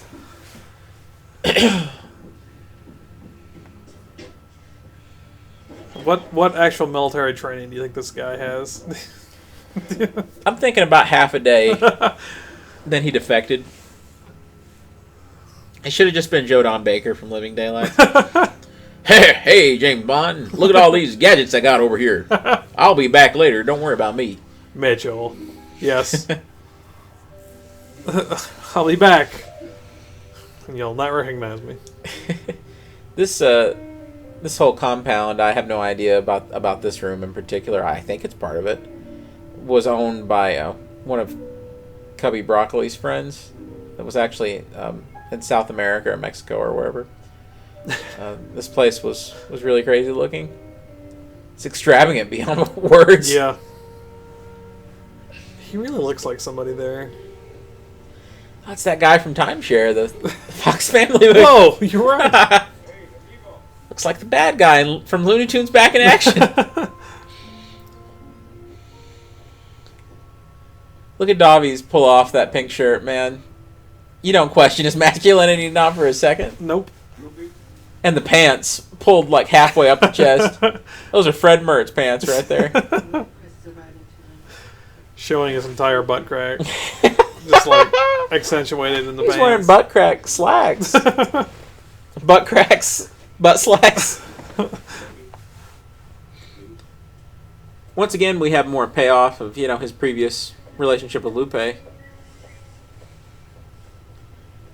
a lesser James Bond movie, it would have been 3 different women filling all those roles at this point. Yeah. This would have been a brand new woman introduced, if this was a Roger Moore movie. They took all of Tim Dalton's hair gel there, and it's all back down. Broke my rule. We're giving anything for him to have lit the cigarette at the wrong end right there. Oh, jeez. You'll need some help there, amigo.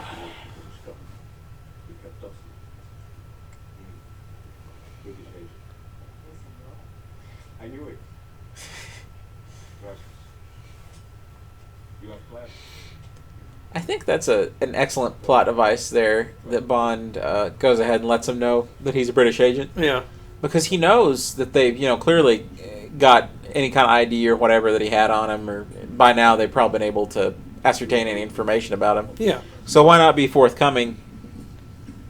That way it can kind of limit the suspicion. No.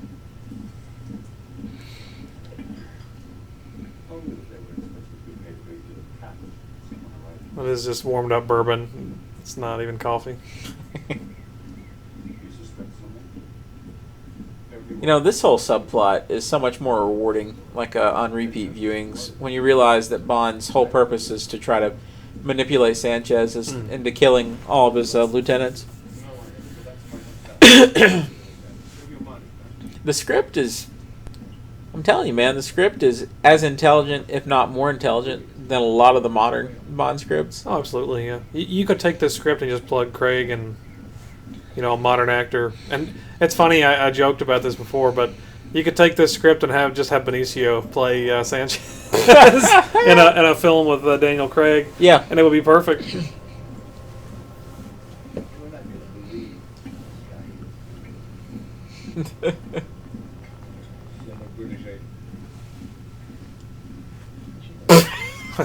How did you know?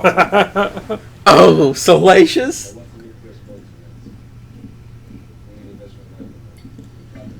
Be sure to have my pink tuxedo pressed. That'll be needing it. The baby blue tuxedo with the pink trim. Give me the one from Dumb and Dumber, please. What are you doing? There's a horrible Photoshop, like early Photoshop kind of like image manipulation poster for this movie that was served as the main, I guess, I don't know, it might have been the main U.S. Poster. But it's the cover art from like the Duel Sega Genesis video game. And me and Brandon were talking about it earlier. Yeah. And it's this horrible, like clearly they took like a model of some sort holding a gun up, and they took Dalton's head and plastered it over it, but they have Dalton's head as too large. Yeah. So he has this freakishly large head and these tiny little baby hands. I don't know. It looks horrible. Check it out, though. It's License to Kill poster. Just Google image search it, and you'll see some see some bizarre stuff. And that's all a result of them changing the title at the last moment. They rushed all the marketing. Yeah. You can look up some of those paintings online, everybody. So just put in License to Kill unused paintings or License revoked unused paintings, and there's some incredible stuff. But some of it I would just like to frame and just put up. Mm-hmm.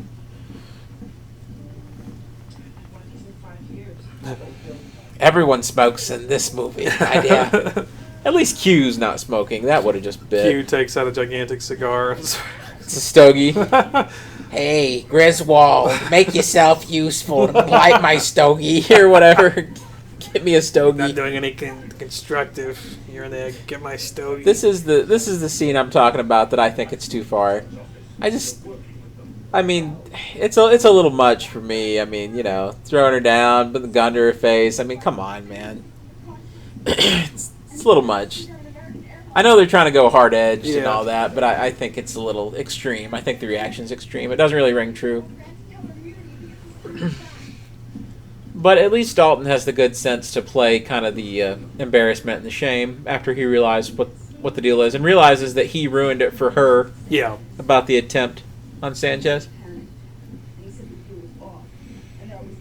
I love the 5 o'clock shadow on Dalton. It's practically blue-gray at this point. It's almost like it was airbrushed on. Have you ever seen an actor who can make such a melancholy face in your life as Tim Dalton?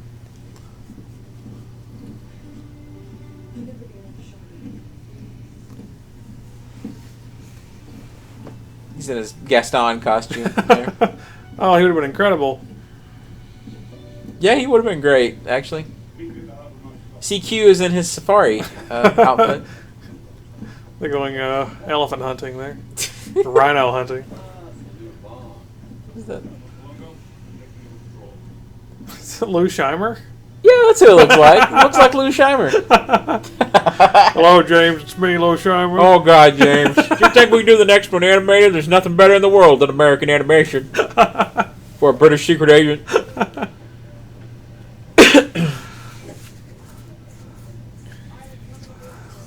Here we have the second action sequence in the movie in the same location, but the direction is so good, it just feels so fresh. Yeah. You know, it's at night, and they use different kind of parts of the location and things, and focus on different things.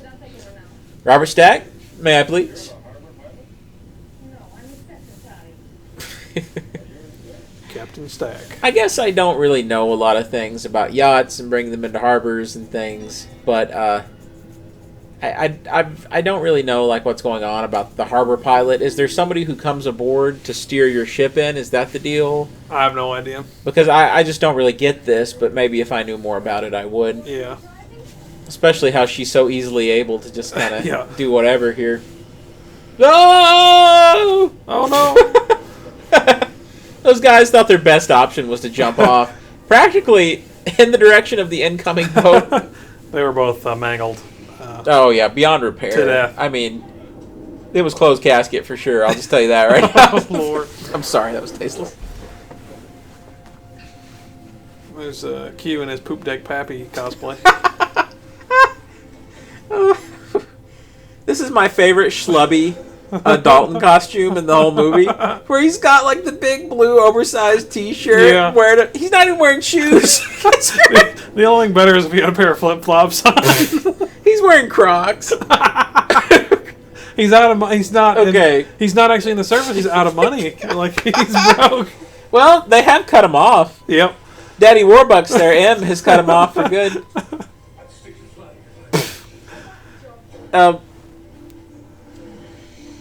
There is one deleted scene in the movie that's on the DVD and everything, where he's wearing this ridiculous, like, fisherman's hat in this one part.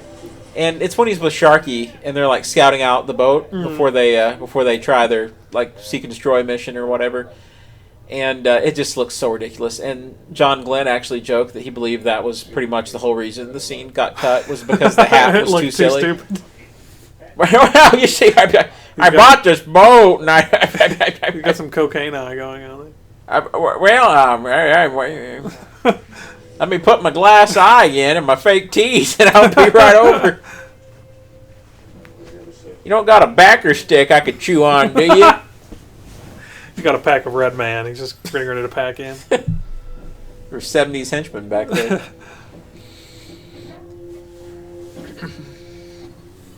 That's the oxygen chamber I sleep in every night to give myself eternal youth. Secret powers. He was Well, he was 7 feet tall. He was dressed in a Zorro costume. I love the colonel back here is, he's heard it all before. The guy on the right there has such a great creep look about him. I don't know. Although he does sort of just look like somebody from Eastern Kentucky, so... I know a guy that looks a lot like him. I'm not going to name any names, but I'll tell you afterwards who it is. I'm going to name all the names. But I know a guy that looks like so much like him. It's ridiculous. Yeah. We all know those guys. And these guys. Yeah. This is a Schlub Troop. It's not Goof Troop, it's Schlub Troop. That's all Sanchez could afford. Sanchez.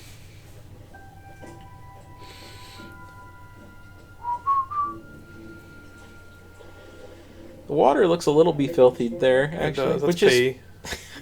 That's the they toilet. use it as a toilet. It's a communal toilet. That's what Sanchez is so mad about. He's come here to investigate if he's been using the toilet communally. They're like, sir, we found a turd floating in the water. Did you find the turd floating in the water, Pam? It's over there. He comes with a net to fish it out. It's a goldfish bowl net. This is one of the most perfectly executed revenge plans I've ever seen in a movie, by the way. And I think it deserves a lot more accreditation than it gets. They totally ripped this off for the Tom Jane Punisher. Like everything about it. You're absolutely right. It's I like was trying to remember what it was. It's like a South American drug lord, absolutely right. although it's John Travolta, and it's like he manipulates him into killing all of his guys. You're absolutely correct, man. I forgot all about it. It's been years since I've watched that movie. Yeah. Which, if you're gonna rip something off, yeah, rip off the best. Now, this is horrifying. You're gonna see probably the most violent thing that's ever been in a James Bond movie. Yeah. And to this day. Except for perhaps the genital beating. There's I think that the original theatrical cut maybe didn't even show all this. I think that it was put back in later, or maybe it was in the American cut. I don't know, but it was edited at some point. I know that for a fact.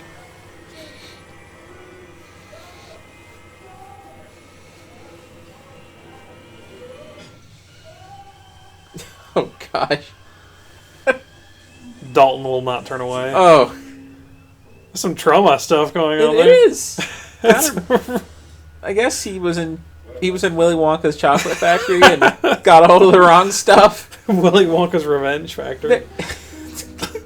There is something horrifyingly real looking about that prosthetic back there, though. Yeah. It doesn't look like very fakey or anything. It looks kind of strange, but there is something odd about it. It looks kind of like the Total Recall stuff. Yeah. That's what it reminds me of. Absolutely. Not quite that good, but, yeah. It was earlier. So.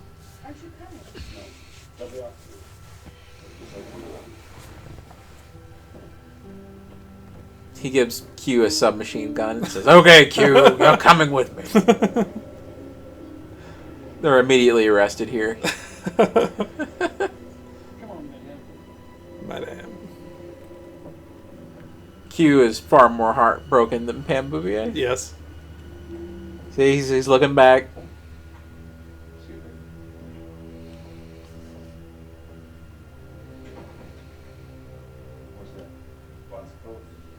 Here we've taken a trip back to, 1983 or something with the lighting. That's right. This looks like it could have been shot 2 years later. See, that's what I'm saying. It's all about the lighting. Yeah. It has nothing to do with the grade of film they used or whatever. It is all the lighting.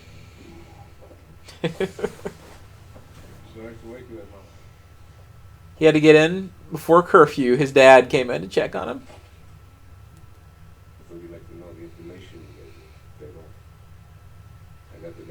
He should have been overly excited about it. Money, money, money, money. You gotta make it rain. He starts making it rain off the top of it, and slapping the money everywhere.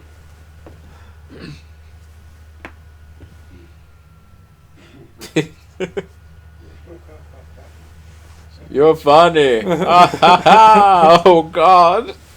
He starts crying instantly as he turns around. Oh no. Dalton says, "This money's great, but I'll give you one of these stacks back for a pack of cigarettes." You got any smokes? That's how he puts it. Do you have any Marlboro? Marlboro menthol 100s? Do you have any Camel Ultralights? Non-filtered. James, what are you doing back here? I don't think your being is a good idea. It's all right. Do you know where I can get such nice pajamas? He didn't offer me any pajamas. I had Pajamas. to take my pants. Your special place. I don't know These why chairs are made out of pure gold. This I should take one of these when I leave. it was. is probably I hate that I always do this, but yes, I'll also identify the worst line from the Slupe girl in the movie, the worst line reading, where she's like, I'm scared, James. What's gonna happen to us? It just feels very ungenuine, but Yeah, I hate that I do that, but I always that's true. there's just certain You can't ones I help notice. it. I can't imagine I would have done any better as Lupe. We don't know. You've never tried. You never know till you try. This means nothing to me. Oh, yes. You are a thing. An object to be trifled with. James Bond's always been a rib man. He likes those ribs Yeah. on a woman. Come in here, my dear. It's 1984. Timothy Dalton James Bond demands 0% body fat. He gets like a calculator out, like a BMI calculator. He He's makes trying to them figure it out. Stand on a special scale that he carries around. You know, Q never could pass. That's where the trouble comes in. I've been trying for 40 years. I get on that scale and whimper every night. Oh, that is incredible, the eye roll back there with Q. I like how he's so over James Bond's woman drama. Yeah. I don't You think just met him. I don't think she loves James that much. No. I'm just saying, based on the performance, based on the plot. She loves the idea of James Bond. That's it. I just want to go ahead. I want to compliment this lady again playing Pam Bouvier and say that she is really good. Mm-hmm. Also, I can never hear the name Bouvier without thinking of Marge Simpson. Oh It's her yeah, maiden name. Marge yeah. Bouvier. I forgot all about that, but you're right. A racially insensitive costume. It's Desmond Llewellyn, so I'm giving it a pass. I love that prop. Me too. And the best thing is what he does after he's done using it. Yes, it's garbage. Some poor person found that and sold it for $800.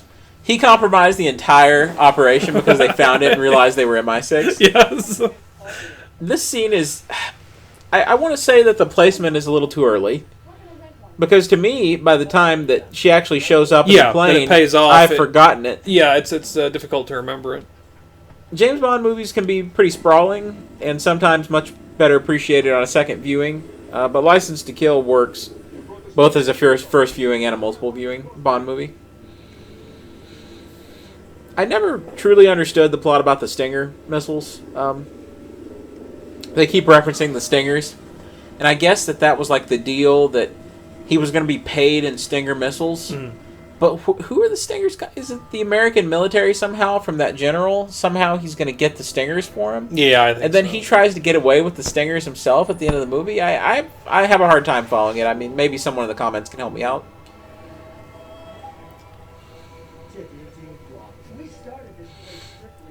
Guy's mustache is pretty incredible. Look at that. You don't see a mustache like that every day. This was some kind of memorial, they said, that was built to honor the Native Americans that had lived there. It had been just like a tourist attraction, really hadn't been used for anything. But they said, that was part of their process of making sure the budget was practically nothing. Yeah. It was just finding places, that were already there and trying to avoid building gigantic sets. There's the big rig. Remember that? Kenworth actually had to build, I think, 3 or 4 of these for them, custom trucks. Oh, cool. There was this crazy French guy who was like an expert stunt driver who learned how to do all this stuff with the big rigs, and he told Kenworth like what he needed them to do, and they custom built them. Cool. There's actually a great little feature on the DVD set where it's a film made by Kenworth about the production of the trucks. Oh, yeah. Pretty cool. Now, I think this is brilliant here because they just built this giant platform that they just lift up and you never see the hole in it because there is no hole in it. Yeah. They just laid it on top of something. But the editing here sells it. Like, you never even think about it. See, it's perfect. There doesn't have to be an opening in it. if that was, today, there would be this big wide shot and this big CGI augmented hole put into it. I mean, it's useless.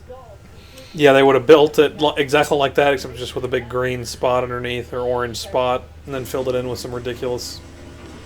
See, we're getting more and more payoffs here, because them wearing the filter masks leads to James Bond being able to escape detection from Dario for a while. Mm-hmm.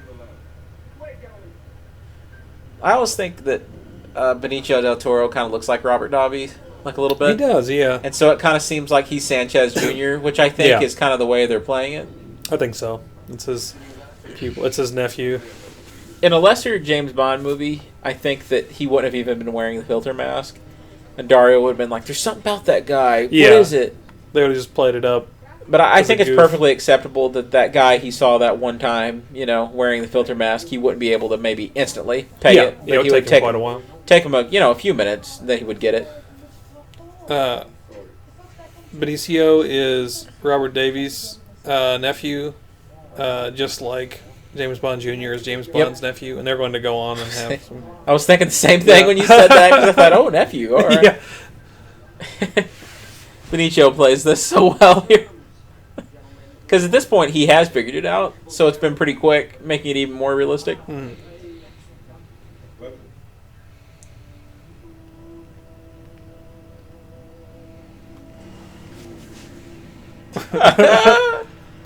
What a great piece of celebrity stunt casting. They said that Wayne Newton had told them that he was interested for years. Yeah, to be in a and Bond. they finally figured out a way to put him in it.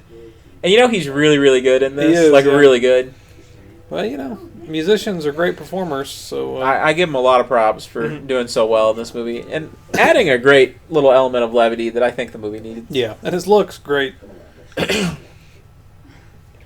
I think it was a fun way for them to ape the TV preacher thing without having to get into religion. Yeah, exactly. They just made it new age. Mm-hmm. Like Ned Beatty in Repossessed.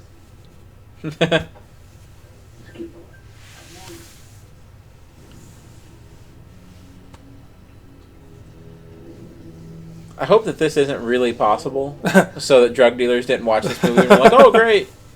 This guy looks like a scientist who would have been in the Day of the Dead bunker. Yeah. Doesn't look necessarily legit. Oh, it's Play-Doh. Ooh, it's dough. That's a dumpling. An uncooked dumpling. Come into my meditation shack here, Toots. This set is hilarious. I guess they built it from scratch, but it's just so extravagant. I love it. What if the final battle had been against Wayne Newton? like he's on top of the tanker truck. He was pulling all the strings the whole time. You're really responsible for Sanchez. Putting the hit out on Felix and Deller.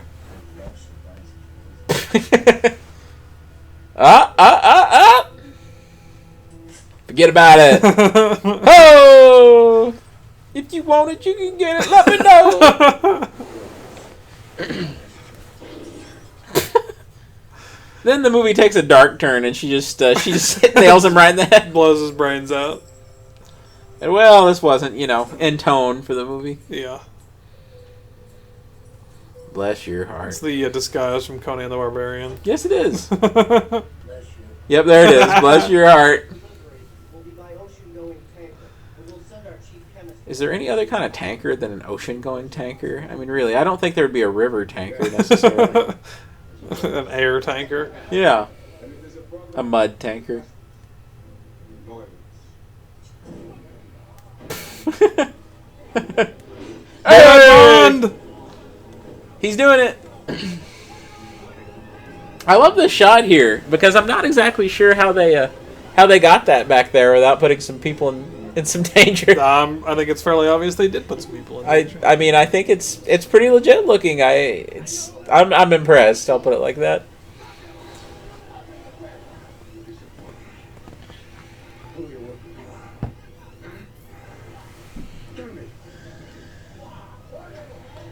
I wish James Bond had shouted, "None of your beeswax." None of your beeswax. That's for me to know and you to find out. This is for Sharky. What? What? Who? What? Who is Sharky? Sharky. That guy from used cars.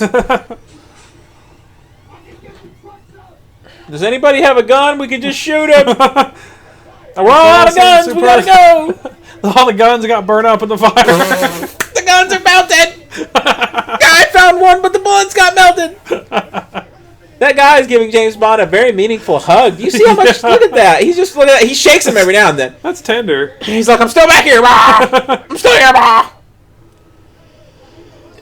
See, he's supposed to be going somewhere to get the stingers. Like, that's what he's interested in back there, the Colonel guy. Mm-hmm. But to me, that was the extra little element the movie doesn't need. As a matter of fact, I wish the Colonel character guy wasn't even in the movie. Yeah, he's the one, like, super superfluous character. Yeah, he's completely unnecessary. Love Dario. Love the tropey little financial guy. Yeah. Love all those guys. But the Colonel dude, I don't care. It's just it was sort of a James Bond tradition at the time, I guess. It's too much like Living Daylights about the crazy Colonel and the weapons. That's a great line.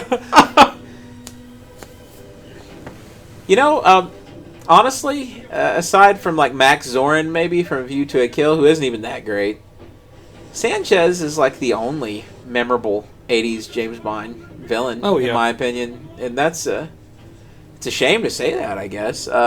You know, Luis Jordan is great, you know, but he's in a horrible movie. Yeah, that's the problem. But here, I mean, Sanchez is by far, man. You cannot say Sanchez isn't the greatest Bond villain of the 80s. Yeah, well, he caps the whole decade off. See, look at this last you'll see of him and his stingers. I don't know. I think Pam Bouvier was explaining the thing about the stingers earlier, and I should pay more attention when she tells James Bond about it. This whole sequence is pretty minimalist, actually, but it's super effective. Yeah. Instead of like hooking James Bond up to a laser or a death trap, it's just a cocaine assembly line, basically. A cocaine conveyor belt. Reachy. I couldn't even get it all out in one breath. So. There's a really funny moment here that I think they were right to capitalize on when Dario looks up at her. Look at how they do it. You may remember this.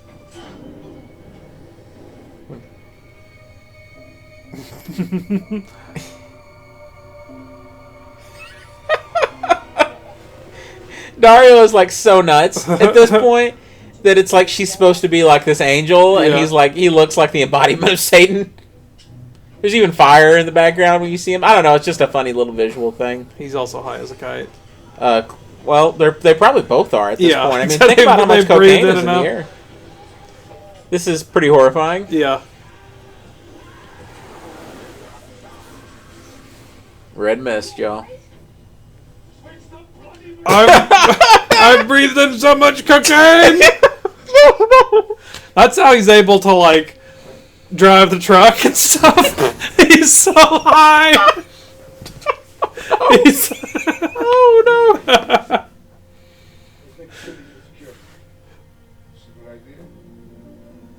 Take them up to my car. Of course.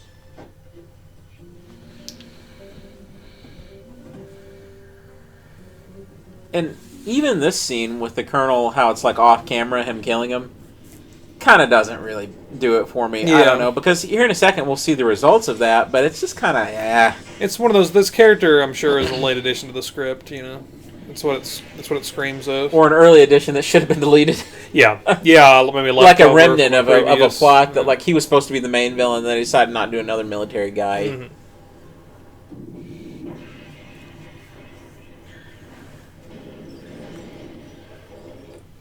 There's a pacing part of my brain that tells me that there wasn't enough time to stage this elaborate death of this guy in between the last time we saw him with Sanchez. Yeah.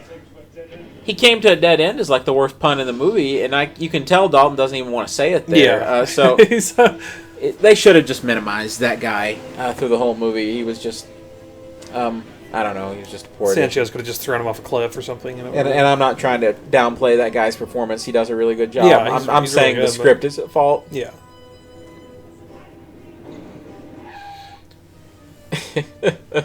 Hey, buddy. Come with me. Okay.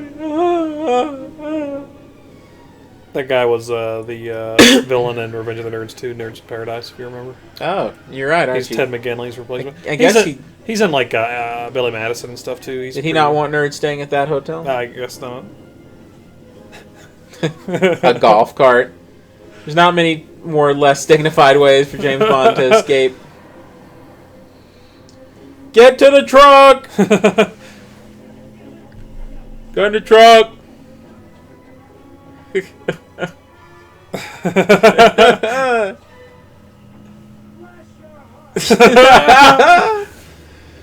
I love it. Yep.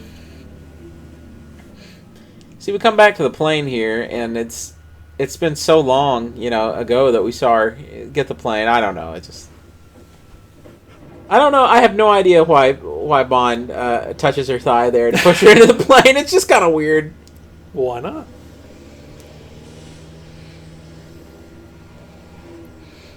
Like, if I did that to somebody I was riding, like, in a vehicle with, I think it would raise some eyebrows. I don't think it would be just like, okay. It's got some real 80s blue screen there going. See, this is all like cocaine fueled,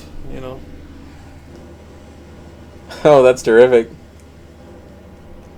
I forgot how cool that was. Yeah. You see, that's really Dalton back there. And, well, just the... It's a little dangerous. I mean, the really, impressiveness of the vehicular stunts is great. this whole thing starts I don't know, man. This is one of the most impressive, if not the most impressive, truck action sequence yeah. I think that's ever been filmed. Hear the Bond theme? Da, da, da, da, da, da. I mean, we're getting this Road Warrior kind of stuff here. I mean, this is just fantastic. But in terms of, like, big rigs, I don't think that there's ever been a better sequence filmed, like an action sequence.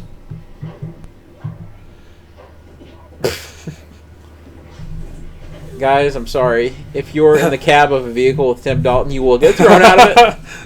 And you will not wreck during the fight or anything. You It's have gonna no be great. chance. I always think about how lucky this guy is. Yeah. Like, Because he's everybody fine. else gets killed. Yeah.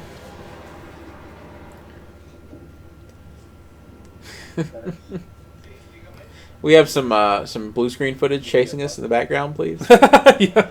Will you please get your help? Some. I love this guy, by the way. It should have just been Cheech, but...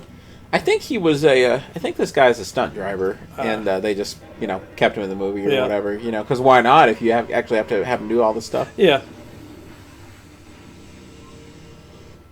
There was a lot of, like, local superstitions about this road that they filmed all this on. Mm-hmm. And they had a huge amount of, like, paranormal, like, and strange accidents that happened while they were filming this. Oh. And there was all kinds of rumors about, like, people getting murdered at different points on the road and things by drug dealers and stuff. And a bunch of the cast said they were horrified by how crazy everything got during this sequence. Don't worry, it's only money.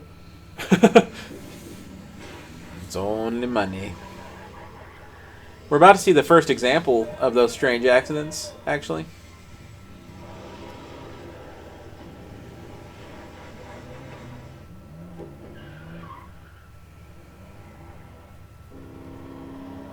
It's time to use the stingers.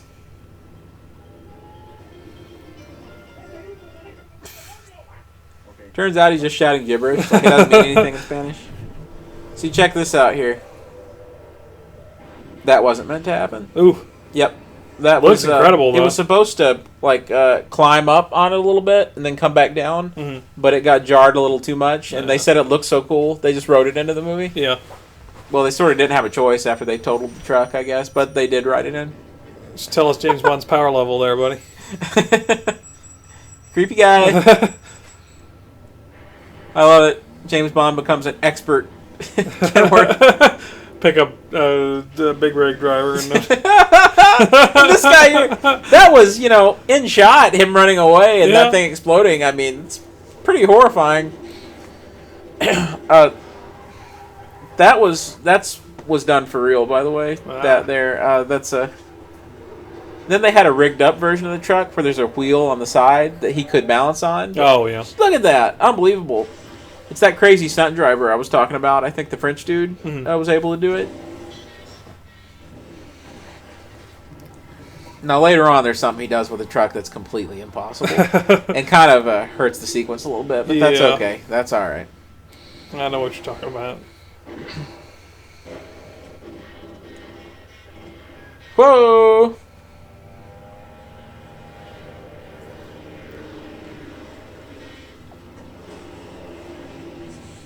It's funny, you can tell the hand back there is like an insert shot that they had to do like much later on. Thank you! It would be better if you came down here with a gun.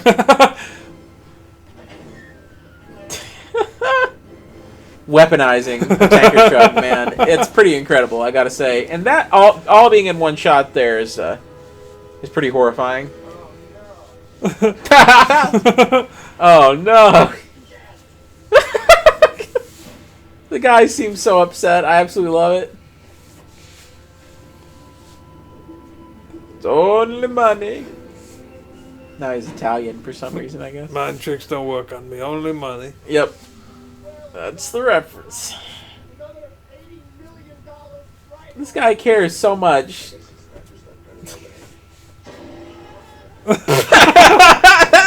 I love the noise he makes. No! I like to think he's not dead. He's just... He went out like a punk, alright? Yeah.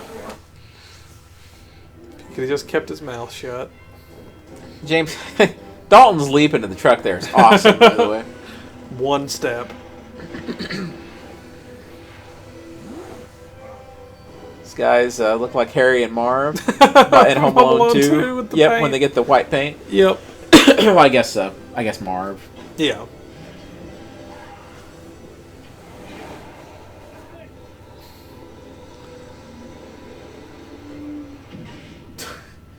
These explosions are like so insane. It's hard to even believe that they're real. Yeah. But they are. These are done to scale. It's not miniatures or anything, and they are just unbelievably large. I think that they had to take like drums of gasoline to blow up like that to get it to look like that. Yeah, here we go. That might as well be Roger Moore driving that thing. Because I want you to think for a second, people. I want you to think about how impossible that is. Are you? I mean, let's just really think about it for a second. That ain't happening. I'll tell you what they should have done is they should have had him drive up like on a little embankment to at least help us suspend our disbelief. Yeah. You know, you can't just make it do that though. When Kamen, he doesn't use it very often in the movie, but when the composer Michael Kamen, when he initiates the Bond theme, it is so cool in this movie. In my opinion, it's a much better soundtrack than the Living Daylights orchestral score. And I really like that soundtrack, but I like this one more. Well, it's subdued. I like how the fire extinguisher stuff is still I like on the back real... of the cab. Oh, yeah, you're right. It's good continuity. Yeah. By the way, it's actually Tim Dalton doing that. I mean, that's pretty cool. He was doing that. I mean, it's not him, in the long shot, clearly, but...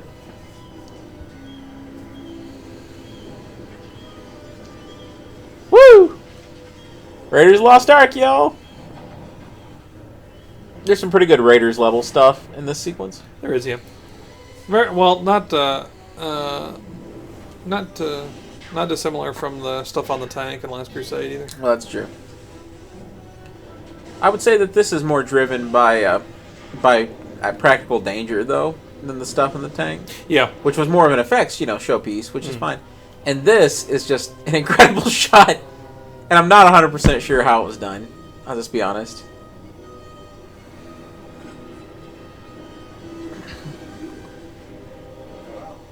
The script found such clever ways to weaponize all these vehicles. Whether it was him using the fuel nozzle there, or doing the dodge, the missile and things. It's a lot of fun stuff. He can't hear you, sweetheart. Don't breathe in those drug fumes. So when they shot off that missile back there, it went for like miles and miles, and there was a guy working on an electric pole somewhere, and it actually hit the pole and almost killed him. Whoa. Yeah, seriously. And that's one of the things where they were talking about the curses they attributed to filming here. And this shot, I love. I mean, when he's got the machete and he's just It's great. There's a lot of actual... Dobby's actually climbed to the back of that thing while it's moving. It's a little dangerous when you think about it. I mean, seriously. There's a lot of genuine anger behind Sanchez, you know. I'm telling you, man, Dobby's, he just brings it home. That's the secret ingredient that makes it work. Mm-hmm. Ultra Magnus, no. He needs to find that Ultra armor somewhere because he's going to need it. Oh! Right in the schnoz. Wow! Sanchez cut the brake line. That's wasn't maybe the best idea, but you know, got some anger. It's fine. That guy who was a 1950s TV dad there. Yeah, he looked like he worked at a butcher's.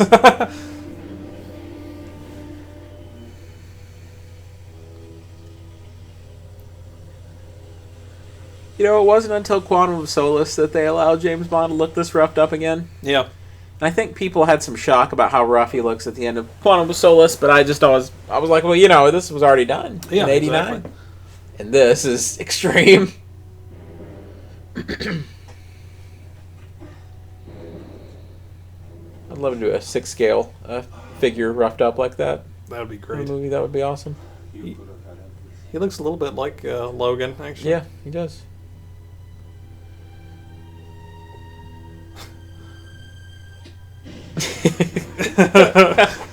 He RoboCopped him. Oh gosh. The guys who were filming this explosion, as Tim Dalton ran away from it, they said it was much larger than they had even thought it would be, and it singed their eyebrows and leg hairs. Oof.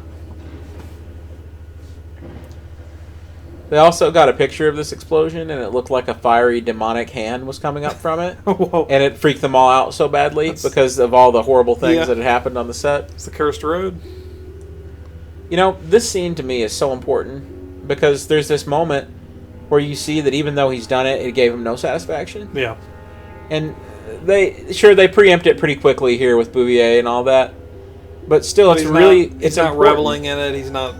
No, he's more miserable than he was. Yeah. Actually, like it didn't do anything for him.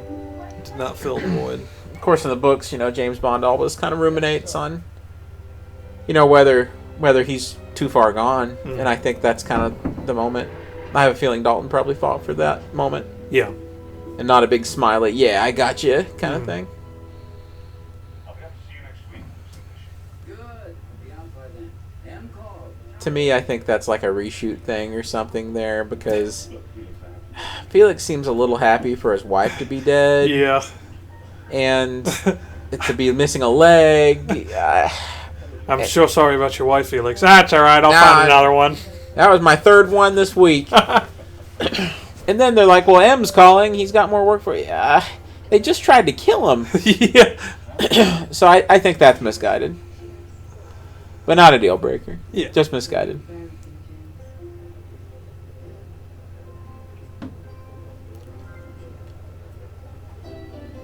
I like how they don't make James out to be just like a total creepo because he was not the one that initiated this. She did pull him for. Yeah. So it's not like he's suddenly like, oh, I like you better, you know. The music here is especially strong, by the way. Yes. I wish more of this theme had been throughout the movie. What we don't know is that he's going to Q instead. I'd like to recut it to do that. Last time I watched the movie, I actually thought I want to recut it to where he's running to Q. Q, you look lovely tonight. So beautiful. I like how they all instantly took over Sanchez's house. Yes.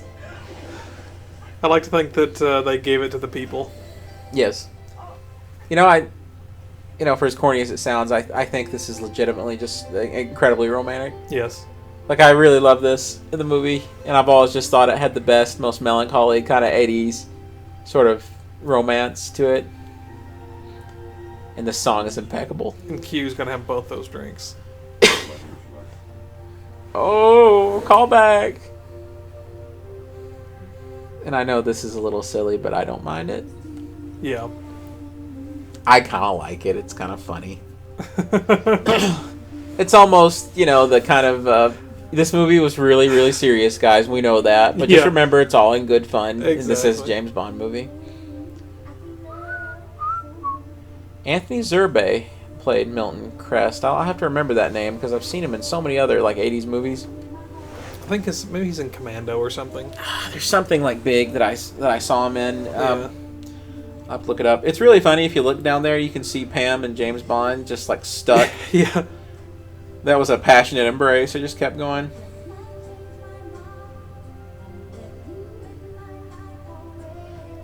Now, the joke we've always made is that at a couple points in this song, it sort of sounds like Urkel singing it. Yeah. No. Patti LaBelle is incredible, by Yeah. the way. Oh, yeah. And I just want to say that she is awesome. Mhm. Matter of fact, I don't know. Sometimes I think I like If You Ask Me To better than I do the License to Kill song. It's tough, yeah. It's really hard. It's the best It's the best set of two songs out there. At the end of the day, like to me, they're just even. Like I really don't prefer one to the other. Yeah. But I absolutely love this song, and Patti LaBelle does have kind of this nasally thing she does at Yeah. certain points. But now we're all enjoying her sweet potato pie, which you can find at Walmart. And is delicious. It is delicious. Yep. And I love Patty, not just as a singer, but just as a person too, Yeah. and everything else. So.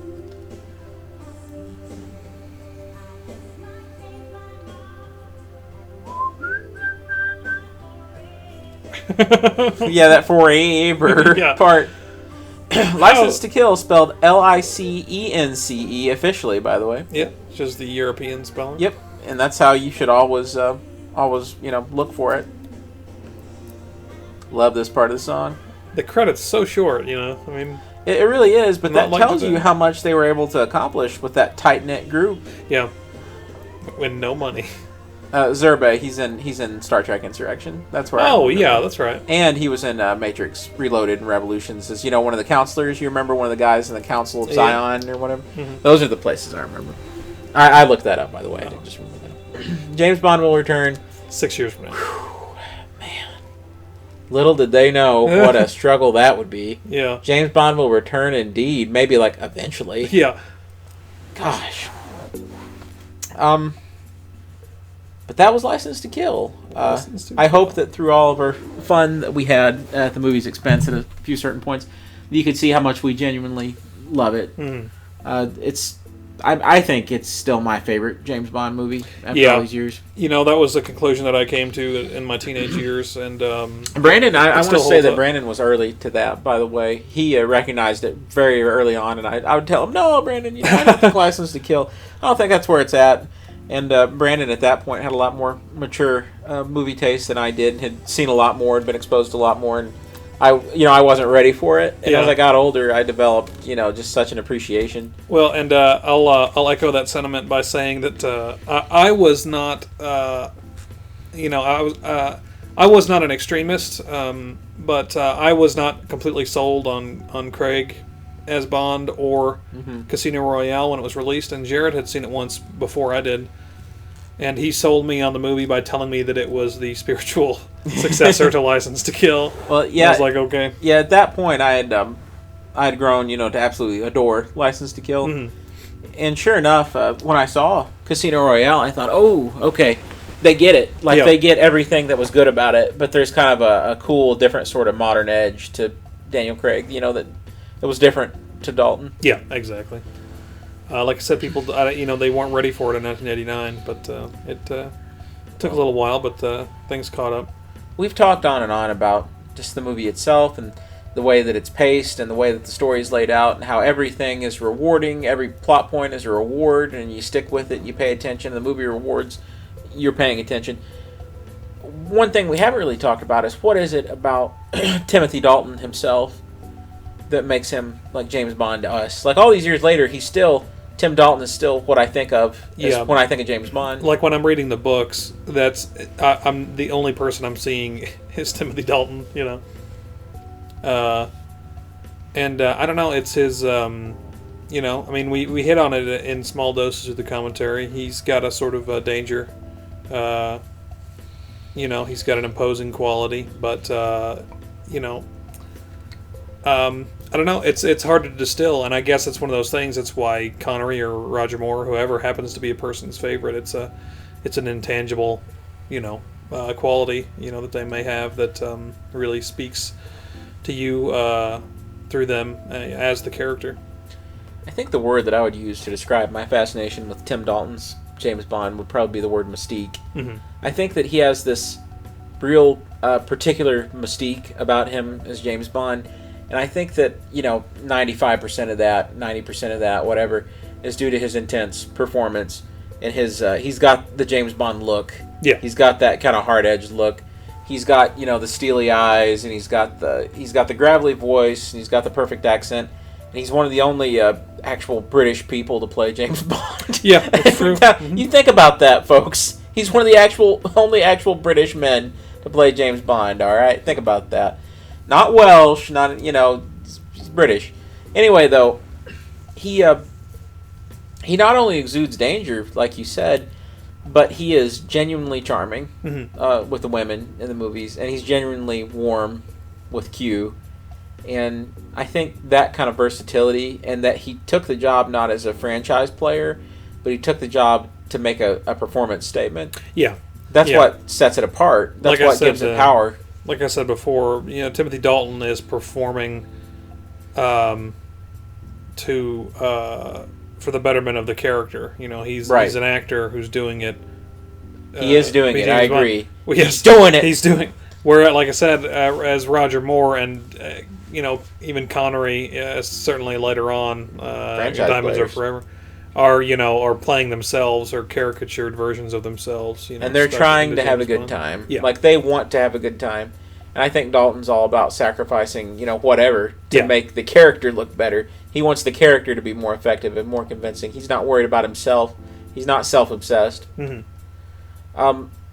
I think that extra 5% or 10% or whatever it is I said earlier, when it comes to the mystique of Tim Dalton, James Bond, is kind of the trappings of the era, of that 80s kind of vibe. The 80s Aston Martin and Living Daylights, and his kind of casual 80s wardrobe, and the kind of trashiness of the movies, which have this great 80s trash to them. Yeah, I mean, we're talking about the same time period as Die Hard and Commando and things like that. So, you certainly get some shades of those types of things too, but through the lens of James Bond. And part of it's the music. For me, I can't think of Timothy Dalton, James Bond. I can't divorce it from like the License to Kill theme song. Mm-hmm. If you ask me to, If There Was a Man by the Pretenders, the ending credits song for the Living Daylights, the Living Daylights theme. By a-ha, which was the last song they wrote together before they broke up. But I mean, there's something about the mystique of just all of it. The promotional photos, the posters, everything, the trailers even. There's if you guys haven't seen it, check out the one of the trailers. I can't remember if it was the teaser or the full trailer for License to Kill. Actually has original footage of Timothy Dalton wearing some kind of weird timer watch, and he's like putting in all these codes on the watch, and finally it stops at the red 007 letters. It's hilarious. He turns around and stops the watch on 007. But all of that stuff, man, I mean, on a scale of 1 to 10, how upset are you that he never got to do a third James Bond movie? Oh, yikes. Well, that's sort of that's a touchy subject because I really do love Brosnan, too. Yep. And, in many ways, Brosnan does still epitomize Bond to me, because, I was alive through that entire period of films. I watched them as they came out and followed them. So if it meant that we would never get Brosnan as Bond, it would almost be a shame. But at the same time, I wish he could have done one more, and then Brosnan could have come on and done, and done 3 or 4 himself. But who knows where we'd be today if that's what had happened. So I echo those sentiments completely, and for me, Pierce Brosnan is the James Bond of my childhood, and in some ways, if I kind of think what's my default, like de facto James Bond, I sort of can't help but picture Pierce Brosnan just because he was the Bond of my childhood. Yeah. But at the same time, this all seems like a moot conversation because Timothy Dalton had a 3-film contract and he should have played James Bond for a third time. He was obligated to play James Bond for a third time, but for reasons that I want to get into in another video, he wasn't able to. And really, what we should have seen is in 1991 or 92, there should have been James Bond, Dalton 3, we'll call it. Should have come out, and there are plot outlines for it that I'll talk about in a future video. But that should have came out, and Dalton should have said, "Okay, I fulfilled my 3-film contract," because he was never going to do any more than that. You can, he said in interviews that was all he was ever going to do. And then in '95, just as when I guess it was '95, right? Yep, 95. Yep. GoldenEye. GoldenEye would have come out and introduced timed out Pierce Brosnan. exactly the same way. It has as much to do with like sort of legal trouble in the background as anything else. Well, here's the thing: is I'll say that if it meant never getting Pierce Brosnan as James Bond, if that meant Timothy Dalton would have continued through the rest of the '90s and all that, I would rather Pierce Brosnan have got to have done it, because I love both of them so much that I wouldn't want to see a world where only one of them got to do it. Yeah, but I still give Dalton the edge in terms of my just preference. Now, let me counter ask to that question. Okay.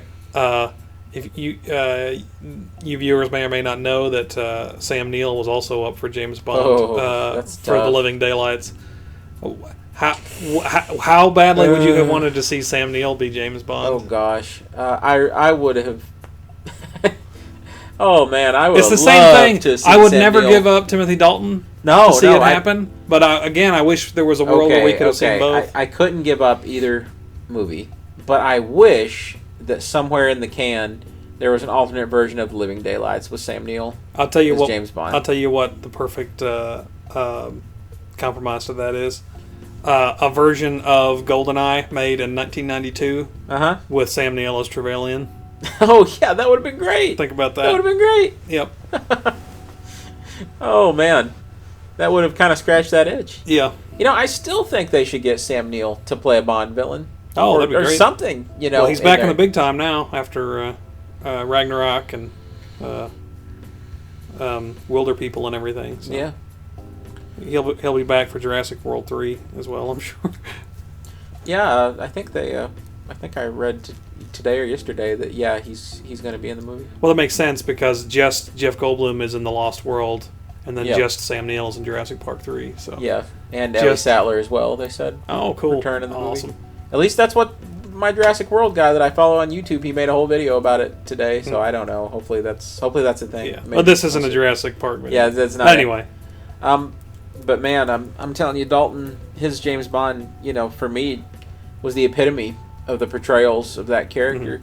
It still is. If you want to see what Dalton would have looked like as James Bond for a third movie, probably check out The Rocketeer. Yep, just take the mustache off. Would give you a good indicator. And he looked terrific. So. Yeah, and it's a great performance. The road not taken. Conversely, let's say hypothetically, Timothy Dalton had gone on and done another movie or two, and they weren't very good. Would his mystique be gone? Would we still be as interested if he wound up being a long-time player?